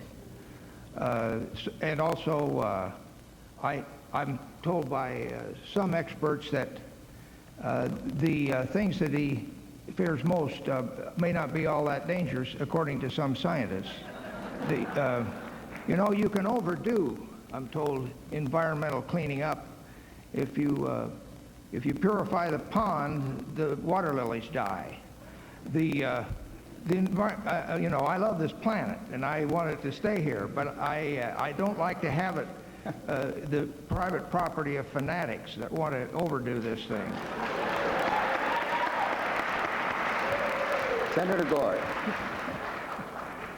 Bill Clinton and I believe we can create millions of new jobs by leading the environmental revolution instead of dragging our feet and bringing up the rear.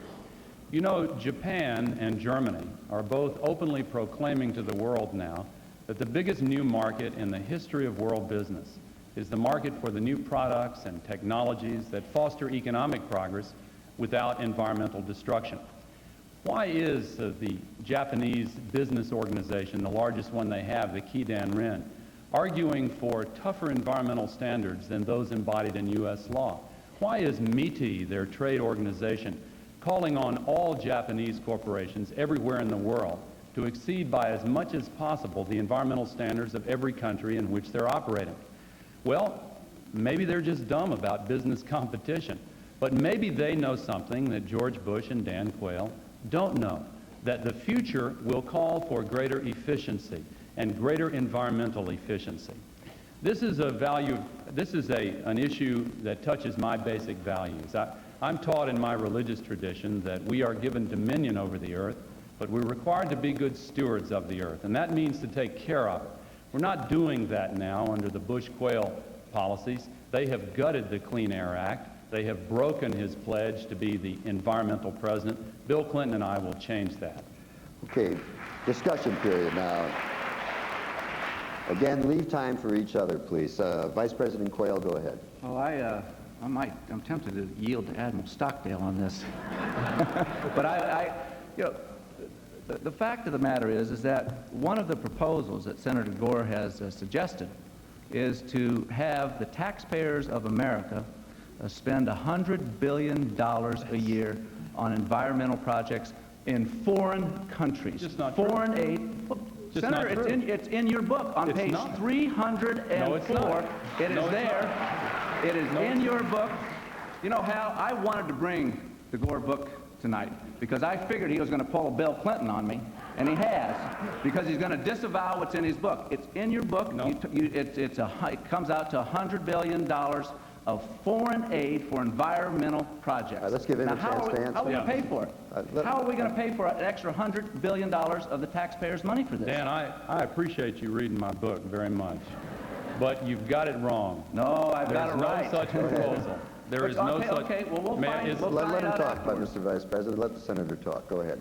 There is no such proposal. What I've called upon is a cooperative effort by the United States and Europe and Asia to work together in opening up new markets throughout the world for the new technologies that are necessary in order to reconcile the imperatives of economic progress with the imperatives of environmental protection. Take Mexico City for an example. They are shutting down factories right now, not because of their economy, but because they're choking to death on the air pollution. They're banning automobiles some days of the week. Now, what they want is not new laser-guided missile systems. What they want are new engines and new factories and new products that don't pollute the air and the water, but nevertheless allow them to have a decent standard of living for their people. Last year, 35% of our exports went to developing countries, countries where the population is expanding worldwide by as much as 1 billion people every 10 years. We cannot stick our heads in the sand and pretend that we don't face a global environmental crisis, nor should we assume that it's going to cost jobs. Quite the contrary. We are going to be able to create jobs, as Japan and Germany are planning to do right now, if we have the guts to lead. Now, earlier we heard about the auto industry and the timber industry. There have been 250,000 jobs lost in the automobile industry during the Reagan-Bush-Quayle years. There have been tens of thousands of jobs lost in the timber industry. What they like to do is to point the finger of blame with one hand and hand out pink slips with the other hand. They've done a poor job both with the economy and the environment. It's time for a change. Admiral Stockdale, did you have something you wanted to say here? I know that I read where Senator Gore's mentor had disagreed with some of the scientific data that is in his book. How do you respond to those criticisms of that sort? Do you deny it? Do you take this into account? No, let me respond. Thank you, Admiral, for saying that. You're talking about Roger Revelle.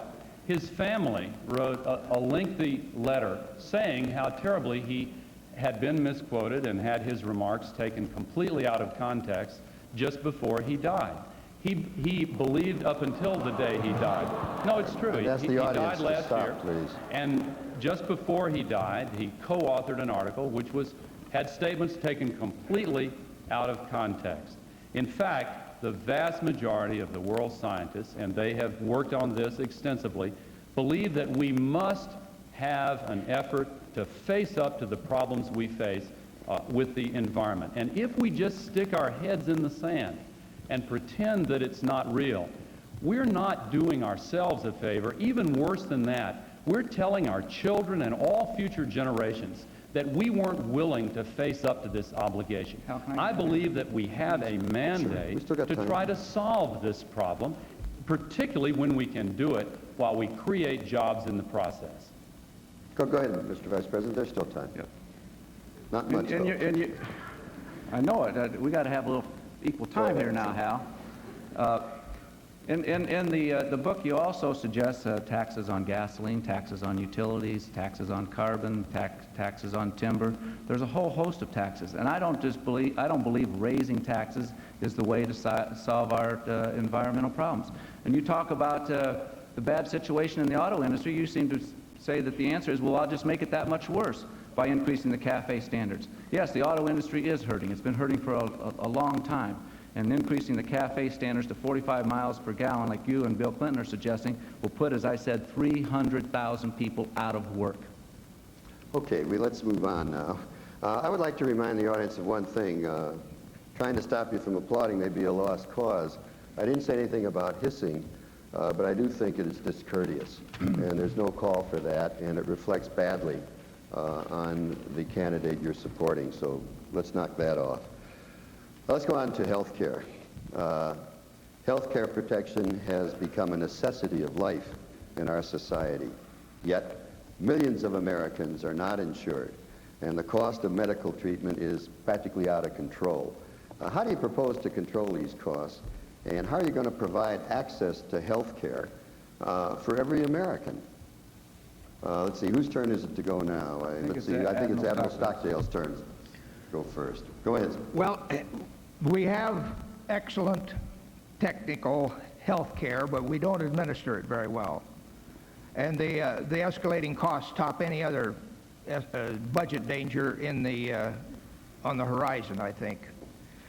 And what Mr. Perot has suggested is that we try to look at the incentives that are in our current way of doing business are what are killing us. There's no incentive for a hypochondriac not to go to Medicare every day. There is no incentive for a doctor to curtail the expensive tests because he's under threat of malpractice lawyers. And so we just have a web of wrong way incentives that has to be changed by some people who are in the medical profession and some other crafty people who know how to write contracts to change incentives or get the incentives situation under control. Senator Gore. Bill Clinton and I believe that if a criminal has the right to a lawyer, every American family ought to have the right to see a doctor of their own choosing when they need to see a doctor. There are almost 40 million Americans who work full-time today and yet have no health insurance whatsoever. We are proposing to change that, not with a government-run plan, not with new taxes, but with a new approach called managed competition. We are going to provide a standard health insurance package provided by private insurance companies and eliminate the duplication and red tape and overlap, and we're going to have cost controls to eliminate the unnecessary procedures that are costing so much money today. There was a bipartisan commission, evenly divided between Republicans and Democrats, who looked at our plan and the Bush-Quayle proposal. They said ours will save tens of billions of dollars and cover every American. The Bush proposal, by contrast, will cost us tens of billions and still leave Americans uninsured. But what I want to know is, why has George Bush waited for 3.5 years during this health insurance crisis before finally coming out with a proposal just before the election, and he still hasn't introduced it in Congress? Why the long wait, Dan? Vice President? Al, President Bush has had his health care reform agenda on the Capitol Hill for 8 months. He's had parts of it up there for years. You talk about increasing costs that the President has had on Capitol Hill, medical malpractice reform legislation for several years. Defensive medicine and health care today costs $20.7 billion. Defensive medicine defined as testing and treatment that is only necessary in case of a lawsuit.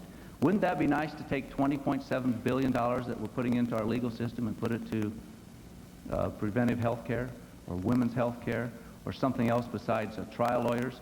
But no, you don't want to reform the health care system to drive down costs through medical malpractice. What you're doing, you are talking about a government program. Your program is to ration health care. You said in your statement to see a doctor when you want to see a doctor. When you start rationing health care, there's going to be a waiting line to see a doctor unless it's an emergency. Remember when we rationed energy in this country? Waiting lines at the gasoline stations. The same thing would happen when you ration health care. The President's proposal deals with tax credits, deductions, and purchasing health care in the private sector and making health care affordable and available to every single American. Admiral Stockdale, would you like to start the discussion period? Well, I'm out of ammunition on this. Well, let me talk then, because I've got a couple of things that I want to say. Senator. We still didn't get an answer to the question of why George Bush waited for 3.5 years during the national health insurance crisis before he even made a proposal. And it still hasn't been submitted to Congress in the form of legislation. I also want to respond to the question about malpractice.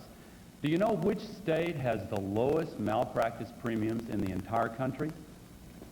Bill Clinton's Arkansas does, partly because he has passed reform measures limiting the time during which malpractice suits can be filed. In fact, tort claims generally have fallen 10% under Bill Clinton there. But you know, that's not the reason for this health insurance crisis. The reason is we've had absolutely no leadership. Let me tell you about a friend of mine named Mitch Philpott from Marietta, Georgia, not far from here, who Tipper and I met with his family in Johns Hopkins Hospital. Their son Brett was in the bed next to our son, and they couldn't pay their medical bills. They used to live in Atlanta, but they lost their house. And while they were there, both Mitch and his wife lost their jobs because they could not get unpaid leave. We passed legislation to give family leave under circumstances like that, exempting small business. How can you talk about family values, Dan, and twice veto the Family Medical Leave Act? Vice President?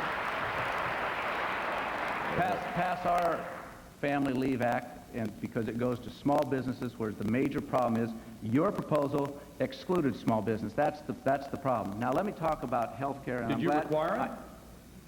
Did you require it? My turn.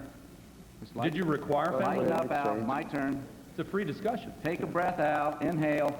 It's a free discussion. Did you require family leave in that legislation, yes or no? We offered incentives to small businesses, yes or no?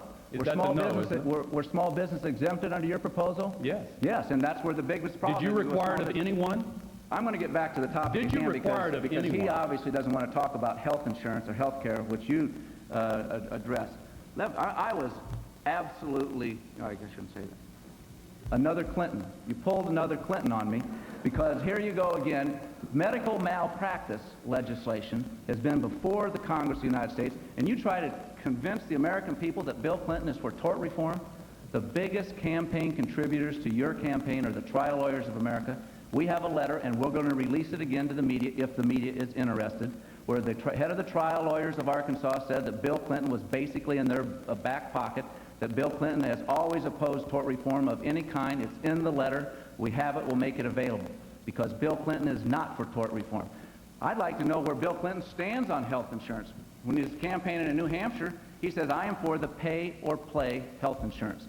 Pay or play, that's a 7 to 9% payroll tax on every worker in America that participates in this program. Can I respond? And then all of a sudden, this summer, he says, oh, I'm not for a pay or play. Here we go again. Bill Clinton, one day he's for pay or play, the next day he's against pay or play. He does it in education.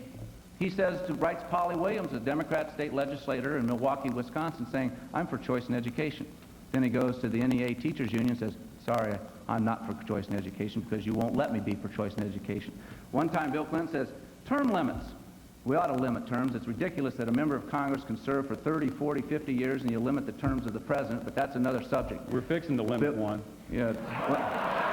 We're going to limit. It's not going to be mine. It's going to be people like you and Kennedy and Metzenbaum and George Mitchell and the rest of that Democratic Congress on Capitol Hill. That's who we're talking about. And that's who the American people, in case, as you well know, you've got term limits for a president. You don't have term limits for Congress, and I think it's absolutely ridiculous that we don't. I want to respond to some of this. Here goes Bill Clinton again. He says, well, term limits, that's an interesting idea. I think I might be in favor of that. Then his Democratic friends in Congress say, no, Bill, you can't be for that. You know, Bill Clinton has trouble telling the truth. I want to respond You have to some to of tell the truth. I want to respond, if I might. Go ahead, Senator, quickly. You know, in response to my question before that long laundry list, he said that they had their own family leave proposal. It was just like the proposal of your party back when Social Security was first proposed. You said, we're for it as long as it's voluntary. Same with Medicare. You said, we're for it so long as it's voluntary. Civil rights, we're for it so long as it's voluntary. Senator, I'm family going to leave to wrap this one is up. important Thank enough you. to be required. Okay, thanks. Coming out of health care, again trying to avoid controversy, let's talk about the abortion debate.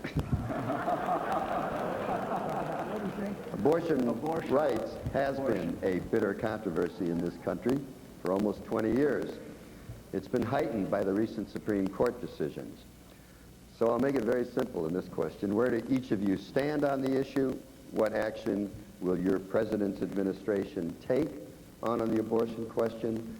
Will it be a factor in the appointment of federal judges, especially to the Supreme Court? And I believe that Senator Gore goes first. Bill Clinton and I support the right of a woman to choose. That doesn't mean we're pro-abortion. In fact, we believe there are way too many abortions in this country, and the way to reduce them is by reducing the number of unwanted pregnancies, not vetoing family planning legislation the way George Bush has consistently done. The reason we are pro-choice and in favor of a woman's right to privacy is because we believe that during the early stages of a pregnancy, the government has no business coming in and ordering a woman to do what the government thinks is best. What Dan Quayle and George Bush and Jerry Falwell and Pat Robertson think is the right decision in a given set of circumstances is their privilege. But don't have the government order a woman to do what they think is the right thing to do. We ought to be able to build more common ground among those who describe themselves as pro-choice and pro-life in efforts to reduce the number of unwanted pregnancies. But Dan, you can clear this up very simply by repeating after me, I support the right of a woman to choose. Can you say that? Vice President Quayle, your turn. Yeah. This issue is an issue that divides Americans deeply. I happen to be pro-life. I have been pro-life for my 16 years in public life. My objective and the President's objective is to try to reduce abortions in this country. We have 1.6 million abortions. We have more abortions in Washington, D.C. than we do live births. Why shouldn't we have more reflection upon the issue before the decision of abortion is made? I would hope that we would agree upon that, something like a 24-hour waiting period, parental notification. I was in Los Angeles recently, and I talked to a woman who told me that she had an abortion when she was 17 years of age. And looking back on that, she said it was a mistake. And she said, I wished at that time that I was going through this difficult time, that I had counseling to talk about the post-abortion trauma and talk about adoption rather than abortion. Because if I had had that discussion, I would have had the child. Let's not forget that every abortion stops a beating heart. I think we have far too many abortions in this country of ours. Admiral Stockdale. I believe that a woman owns her body, and what she does with it is her own business, period.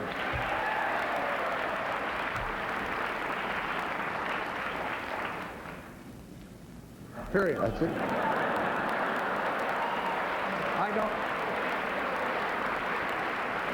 I too abhor abortions, but I don't think they should be made illegal, and I don't think it's a political issue. I think it's a privacy issue. Admiral, you caught me by surprise. Let's go ahead with the discussion of this issue. Senator Gore? Well, you notice in his response that Dan did not say, I support the right of a woman to choose. That is because he and George Bush have turned over their party to Pat Buchanan and Phyllis Schlafly, who have ordered them to endorse a platform which makes all abortions illegal under any circumstances, regardless of what has led to that decision by a woman. Even in cases of rape and incest, their platform requires that a woman be penalized, that she not be allowed to make a choice if she believes, in consultation with her family, her doctor, and others, whoever she chooses, that she wants to have an abortion after rape or incest. They make it completely illegal under any of those circumstances. Now they want to waffle around on it. Let me finish just briefly. Now you want to waffle around on it and give the impression that maybe you don't really mean what you say. But again, you can clear it up by simply repeating, I support the right of a woman to choose. Say it. Let him say it himself. Let him say his own words. Go ahead, Mr. Vice President. Talk about waffling around. This issue is a very important issue. It has been debated throughout your public life and throughout my public life. And one thing that I don't think that is wise to do, and that is to change your position. At one time, and most of the time in the House of Representatives, you had a pro-life position. Simply not in true. 1987, you wrote a letter, and we'll pass this out to the Simply media not too. true. You wrote a letter saying that you oppose taxpayer funding of abortion. Bill Clinton has the same type of a record. In some circumstances. No, we're going to qualify it now. And I still do. And Bill Clinton, when he was governor of Arkansas, also worked with the Right to Life people and supported Right to Life positions, and now he has changed. Talk about waffling around. This is the typical type of Clinton response, even on the issue like abortion. He's on both sides of the issue. Take the NAFTA agreement. Oh, wait a minute. How long did he have to wait I to know you decide want to about the change the NAFTA subject, agreement? Dan, but let's stay on this one for a while. How long did he have to wait, or how quickly did he change his position on education? He changes his position all the time. Let's stay with this issue Bill for a while. Clinton has trouble telling the truth. The 3 words he fears most. Does anybody have any In the view English about the language. appointment of Tell judges on the this? truth. Yeah, I want to talk about this because the question was not about free trade or education. The question was about. You're the one that brought up the issue of waffling.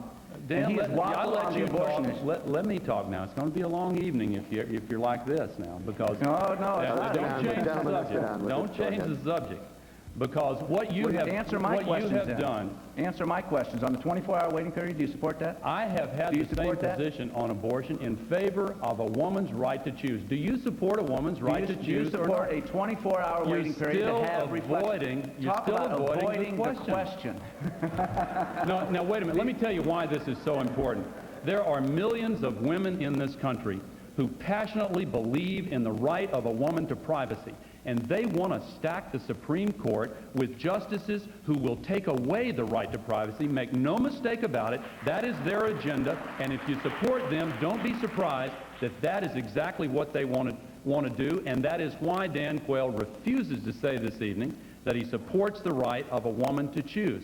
I agree with Admiral Stockdale and the vast majority of Democrats and Republicans in this country. You know, one of the reasons so many Republicans are supporting the Clinton-Gore ticket is because they've turned over the party to this right-wing extremist group which takes positions on issues like abortion that don't even allow exceptions for rape and incest. Again, can't you just say you support the right of a woman to choose? Can we give Admiral Stockdale a chance to jump in here if he wants to or if I he would dares like to get in. I feel like I'm an observer at a ping pong game where they're talking about, they're expert professional politicians that massage these intricate plots and know every nuance to them. And meantime, we're facing a desperate situation in our economy. I've seen the cost of living double in my lifetime.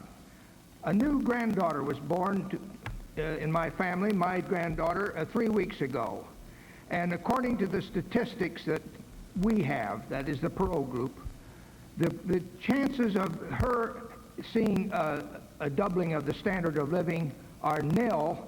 In fact, her children will be dead before another this standard of living is doubled. So what the heck? Let's get on with talking about something substantive. All right, Mr. Vice President, you'll have a chance to. You'll have a chance in the closing statements. Let's move on to another topic. Just 15 seconds to respond. Well, can I have 15 seconds also? Let's move on, gentlemen. I'll tell you what. All right, let's not. We're not horse trading. We're having a debate. Let's go on. Let's talk about the cities, because that's where a majority of Americans live, in urban areas, and they're facing a financial and social crisis. They've lost sources of tax revenue. The aid that once came from the federal and state governments has been drastically cut. There's an epidemic of drugs, crime, and violence. Their streets, their schools are like war zones. It's becoming increasingly difficult to pay for public education, for transportation, for police and fire protection, the basic services that local government must provide. Now, everybody talks about enterprise zones. That may be part of the solution. But what else are your administrations really going to be willing to do to help the cities? Vice President Quayle, it's your turn to go first. Well, hell, enterprise zones are important, and it's an idea that the President has been pushing, and there's been very strong reluctance on with the Democratic Congress. We'll continue to push it. We also want to have home ownership. I was at a housing project in San Francisco several months ago and met with people that were trying to reclaim their neighborhood. They wanted home ownership. They didn't want handouts. And I was with the Democrat mayor of San Francisco who was there supporting our idea. But when you look at the cities and you see the problems we have, crime, drugs, lack of jobs, I also want to point out one of the fundamental problems that we have in our American cities and throughout America today, and that is the breakdown of the American family. I know some people laugh about it when I talk about the breakdown of the family, but it's true. 60% of the kids that are born in our major cities today are born out of wedlock. We have too many divorces. We have too many fathers that aren't assuming their responsibility. The breakdown of the family is a contributing factor to the problems that we have in urban America. Admiral Stockdale. I think enterprise zones are good, but I think the problem is deeper than that. I think we are, when I ran a civilization for several years, a civilization of 300 to 400 wonderful men. We had our own laws. We had practically our own constitution. And I was the sovereign for a good bit of that. And I tried to analyze human predicaments in that microcosm of life in the world. And I found out that when I really got down to putting out do's and don'ts, and lots of these included take torture for this and that and this and that, and never take any amnesty for reasons they all understood and went along with. But we had an acronym, BACK US, and each one of those BACK was something for which you had to make them hurt you before you did it. Bowing in public, getting on the radio and so forth. But at the end, it was U.S., BACK US. You got the double meaning there. But the U.S. could be called the United States, but it was unity over self. Loners make out. Somehow we're going to have to get some love in this country between races and between rich and poor.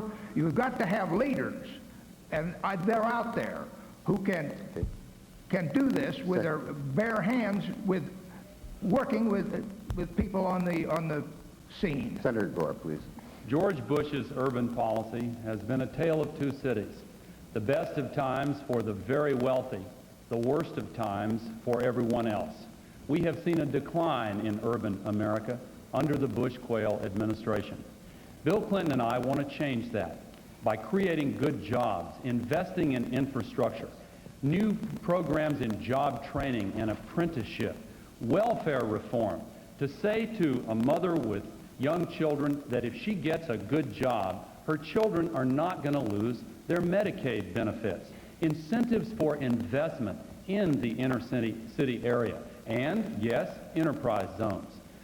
Vice President Quayle said they're important, but George Bush eliminated them from his urban plan, and then when they were included in a plan that the Congress passed, George Bush vetoed the enterprise zone law, the law that included them, for one reason: because that same bill raised taxes on those making more than $200,000 a year.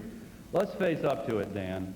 Your top priority, really, isn't it, to make sure that the very wealthy don't have to pay any more taxes? We want to cut taxes on middle-income families and raise them on those making more than $200,000 a year. And if we can take our approach, the cities will be much better. Okay, let's start the discussion period right here. Go ahead. What plan is that that's just going to raise taxes on those making over $200,000 a year? You may call that your plan, but everyone knows that you simply can't get $150 billion in new taxes by raising the marginal tax rate to a top rate of 36% and only tax those making $200,000 a year. It's absolutely ridiculous. The top 2%, which you refer to, that gets you down to $64,000. Then you have about a $40 billion shortfall. That gets you down to $36,000 a year. Everybody making more than $36,000 a year will have their taxes increased if Bill Clinton is President of the United States. And I don't know how you're going to go to urban America and say that raising taxes is good for you. I don't know how you're going to go to urban America and say, well, the best thing that we want to, or the best thing that we can offer is simply to raise taxes again. This is nothing more than a tax and spend a platform. We've seen it before. It doesn't work. Let me tell you about a story. Can I respond to something? I've got a very good example. Can I respond to that? When we talk about families here. is I was meeting with some former gang members in Phoenix, in Los Angeles, and Albuquerque, New Mexico. And when I talked to those former gang members, here's what they told me, why they joined the gang. They said, well, joining a gang is like joining a family. I said, joining a family? Yes, because the gang offered support, it offered leadership, it offered comfort. It was a way to get ahead. Where have we come if joining a gang is like being a member of a family? And Senator that's Gore, you why wanted I to think respond? families have to be strengthened, and you don't strengthen the American family by raising taxes. Go ahead. I do want to respond Go to ahead, that. Senator. Admiral. George Bush and Dan Quayle want to protect the very wealthy. That is the group that has gotten all of the tax cuts under the Bush-Quayle administration. Nobody here who is middle income has gotten a tax cut because middle income families have had tax increases under Bush and Quayle in order to finance the cuts for the very wealthy. That's what trickle-down economics is all about, and they want to continue it. We're proposing to also require foreign corporations to pay the same taxes that American corporations do when they do business here in the United States of America. George Bush has not been willing to enforce the laws and collect those taxes. We want to close that loophole and raise more money in that way. And when you talk about, excuse me? Stick to the cities. All right. Well, he talked about ways to raise money to help the cities. What we're proposing is to invest in the infrastructure in cities and have targeted tax incentives for investment right in inner city areas. The enterprise zones represent a part of our proposal also, and strengthening the family through welfare reform. And you know, the Bush administration has vetoed family leave. They have cut childhood immunization and college aid. If you don't support parents and you don't support children, how can you say you support families? How about supporting parents and the right to choose where their kids go to school, Al? Do you support that? Let the parents, let the parents. You want me to answer? Public or private schools? Want me to answer? Go ahead. We support the public school choice to go to any public school of your choice. What we don't support, and listen to what they're proposing, to take U.S. taxpayer dollars and subsidize private schools. Now, I'm all for private schools, but to use taxpayer dollars when the people who get these little vouchers often won't be able to afford the private school anyway, and the private school is not under any obligation to admit them, that is a rip-off of the U.S. taxpayer. This is a very important issue. Choice in education is a very important issue. And he said that he was not for choosing to, giving the parents the right to choose to send their kids to public schools. But it's okay for the wealthy to choose to send their kids to private schools, but it's not okay for the middle class and the working poor to choose where they want to send their kids to school. I think that it's time that all parents in America have a right to choose where they send their kids to school to get an education. Admiral Stockdale, would you like to have the last word in this period? I come down on the side of freedom of school choice. And there's a lot of misunderstandings that I've heard here tonight that I may have the answer to. Starting in, for the last almost a decade, we've worried about our schools officially through Washington, and the president had a meeting of all the governors, and then they tried the conventional fixes for schools, that is to increase the certification of requirements for the teachers, to lengthen the school day, to lengthen the school year. Nothing, this is a very brief overview of the thing, but nothing happened. And it's time to change the school structure.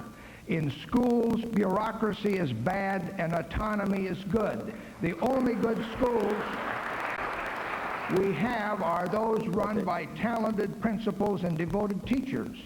And they're running their own show. How many times have I thrived? You know, the best thing I had when I ran that civilization, it succeeded, and it's a landmark. The best thing I had going for me was I had no contact with Washington for all those years.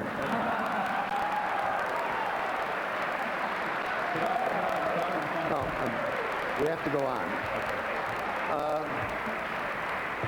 What I'm about to say doesn't apply to the debate tonight. It applies to the campaign that's been going on outside this auditorium.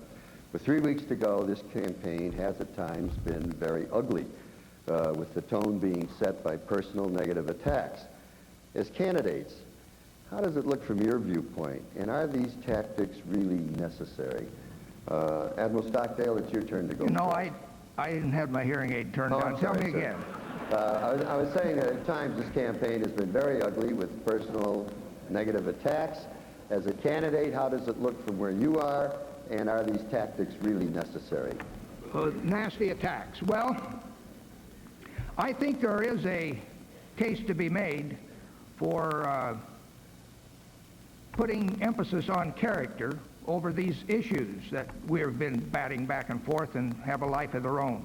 Sure, you have to know where you're going with your government, but character is the big variable in the success. The character of the leaders is the big variable in the success, long-term success of an administration. I went to a friend of mine in New York some years ago, and he was the president of a major network, TV network, and he said, you know, I think we have messed up this election process. It was an election year by stressing that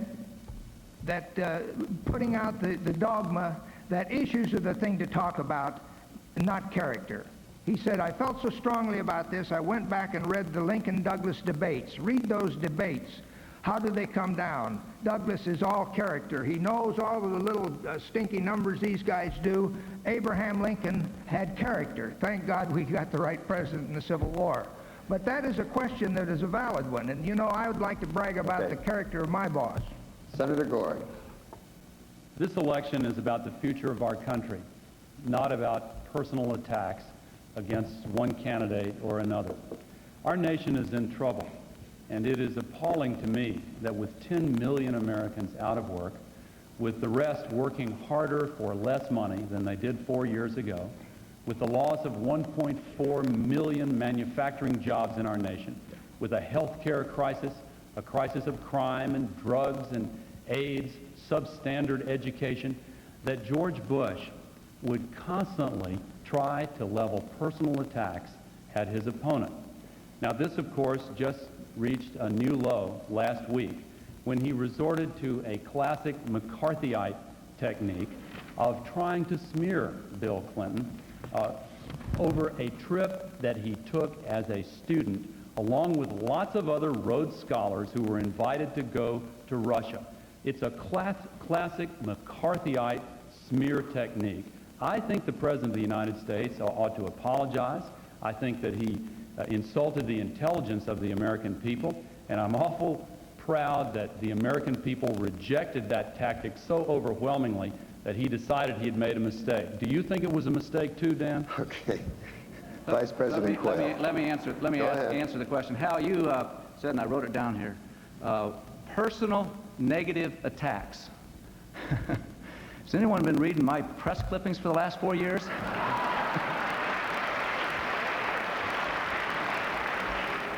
But I agree with one thing with Senator Gore, and that is that we ought to look to the future. And the future is who's going to be the next president of the United States. And is it a negative attack and a personal attack to point out that Bill Clinton simply has trouble telling the truth? He said that he didn't organize, or he didn't even demonstrate. He told the people in Arkansas in 1978. Then we found out he organized demonstrations. You know, I don't care whether he demonstrated or didn't demonstrate. The question is, tell the truth. Just tell us the truth. Today, Bill Clinton, or yesterday in Philadelphia on a radio show, just yesterday on a radio show, he attacks Ross Perot, saying the media is giving Ross Perot a free ride. The press asked him, when the fleet lights are on, said, what do you mean by Ross Perot getting a free ride? And he says, I didn't say that at all. I mean, you can't have it both ways. No, I don't think that is a personal attack. What I find troubling with Bill Clinton is he can't tell the truth. You cannot lead this great country of ours by misleading the people. All right, gentlemen, the control room advises me that in order to have time for your closing statements, which we certainly want, there simply is not going to be time for a discussion period on this particular topic. So let's go to the closing statements. You have 2 minutes each, and we'll start with Admiral Stockdale. I think the best justification for getting Ross Perot in the race again and to stay is that we're seeing this kind of chit-chat back and forth about issues that don't concentrate on where our grandchildren are going, with the living standards of our children and grandchildren.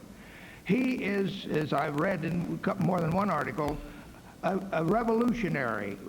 He's got plans out there that are going to double the speed at which this budget problem is being cared for. It was asked how, if we would squeeze down so fast that we would strangle the economy in the process. That is an art to follow all those variables and know when to let up and to nurse this economy back together with pulls and pushes. And that there's no better man in the world to do that than that old artist Ross Perot. And so I think that my closing statement is that I think I'm in a room with people that aren't living the life of reality. The world the United States is in deep trouble. We've got to have somebody that can get up there and bring out the fire hoses and get it stopped, and that's what we're about in the Perot campaign. Thank you. Senator Gore, your closing statement, sir. 3 weeks from today, our nation will make a fateful decision. We can continue traveling the road we have been on, which has led to higher unemployment and worse economic times, or we can reach out for change. If we choose change, it will require us to reach down inside ourselves to find the courage to take a new direction. Sometimes it seems deceptively easy to continue with the old habits even when they're no longer good for us. Trickle-down economics simply does not work. We have had an increase in all of the things that should be decreasing. Everything that should have been increasing has been going down. We have got to change direction. Bill Clinton offers a new approach. He has been named by the other 49 governors, Republicans and Democrats alike, as the best and most effective governor in the entire United States of America. He's moved 17,000 people off the welfare rolls and onto payrolls.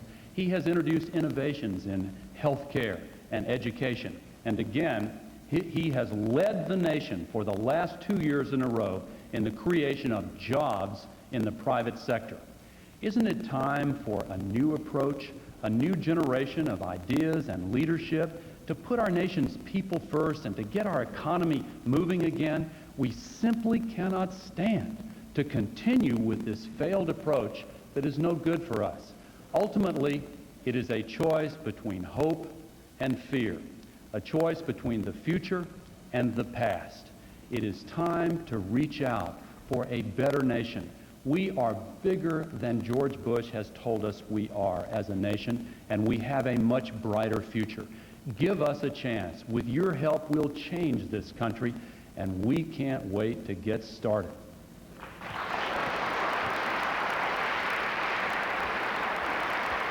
Vice President Quayle.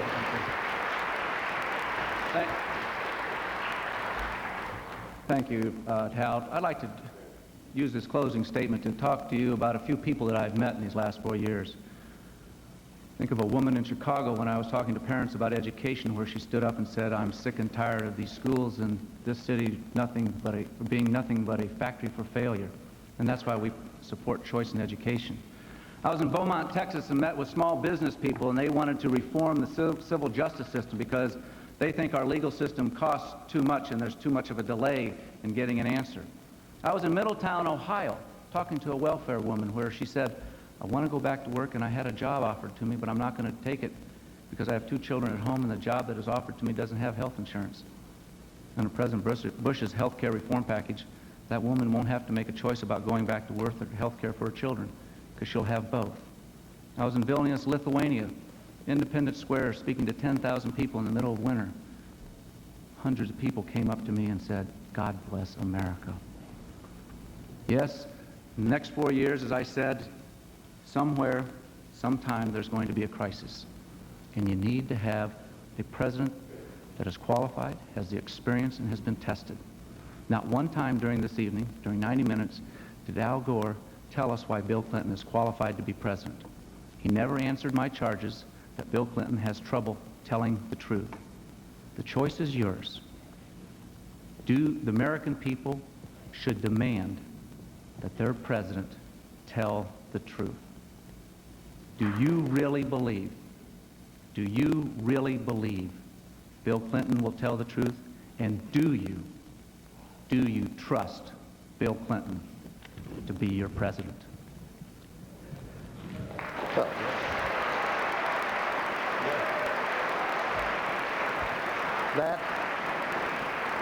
That concludes this.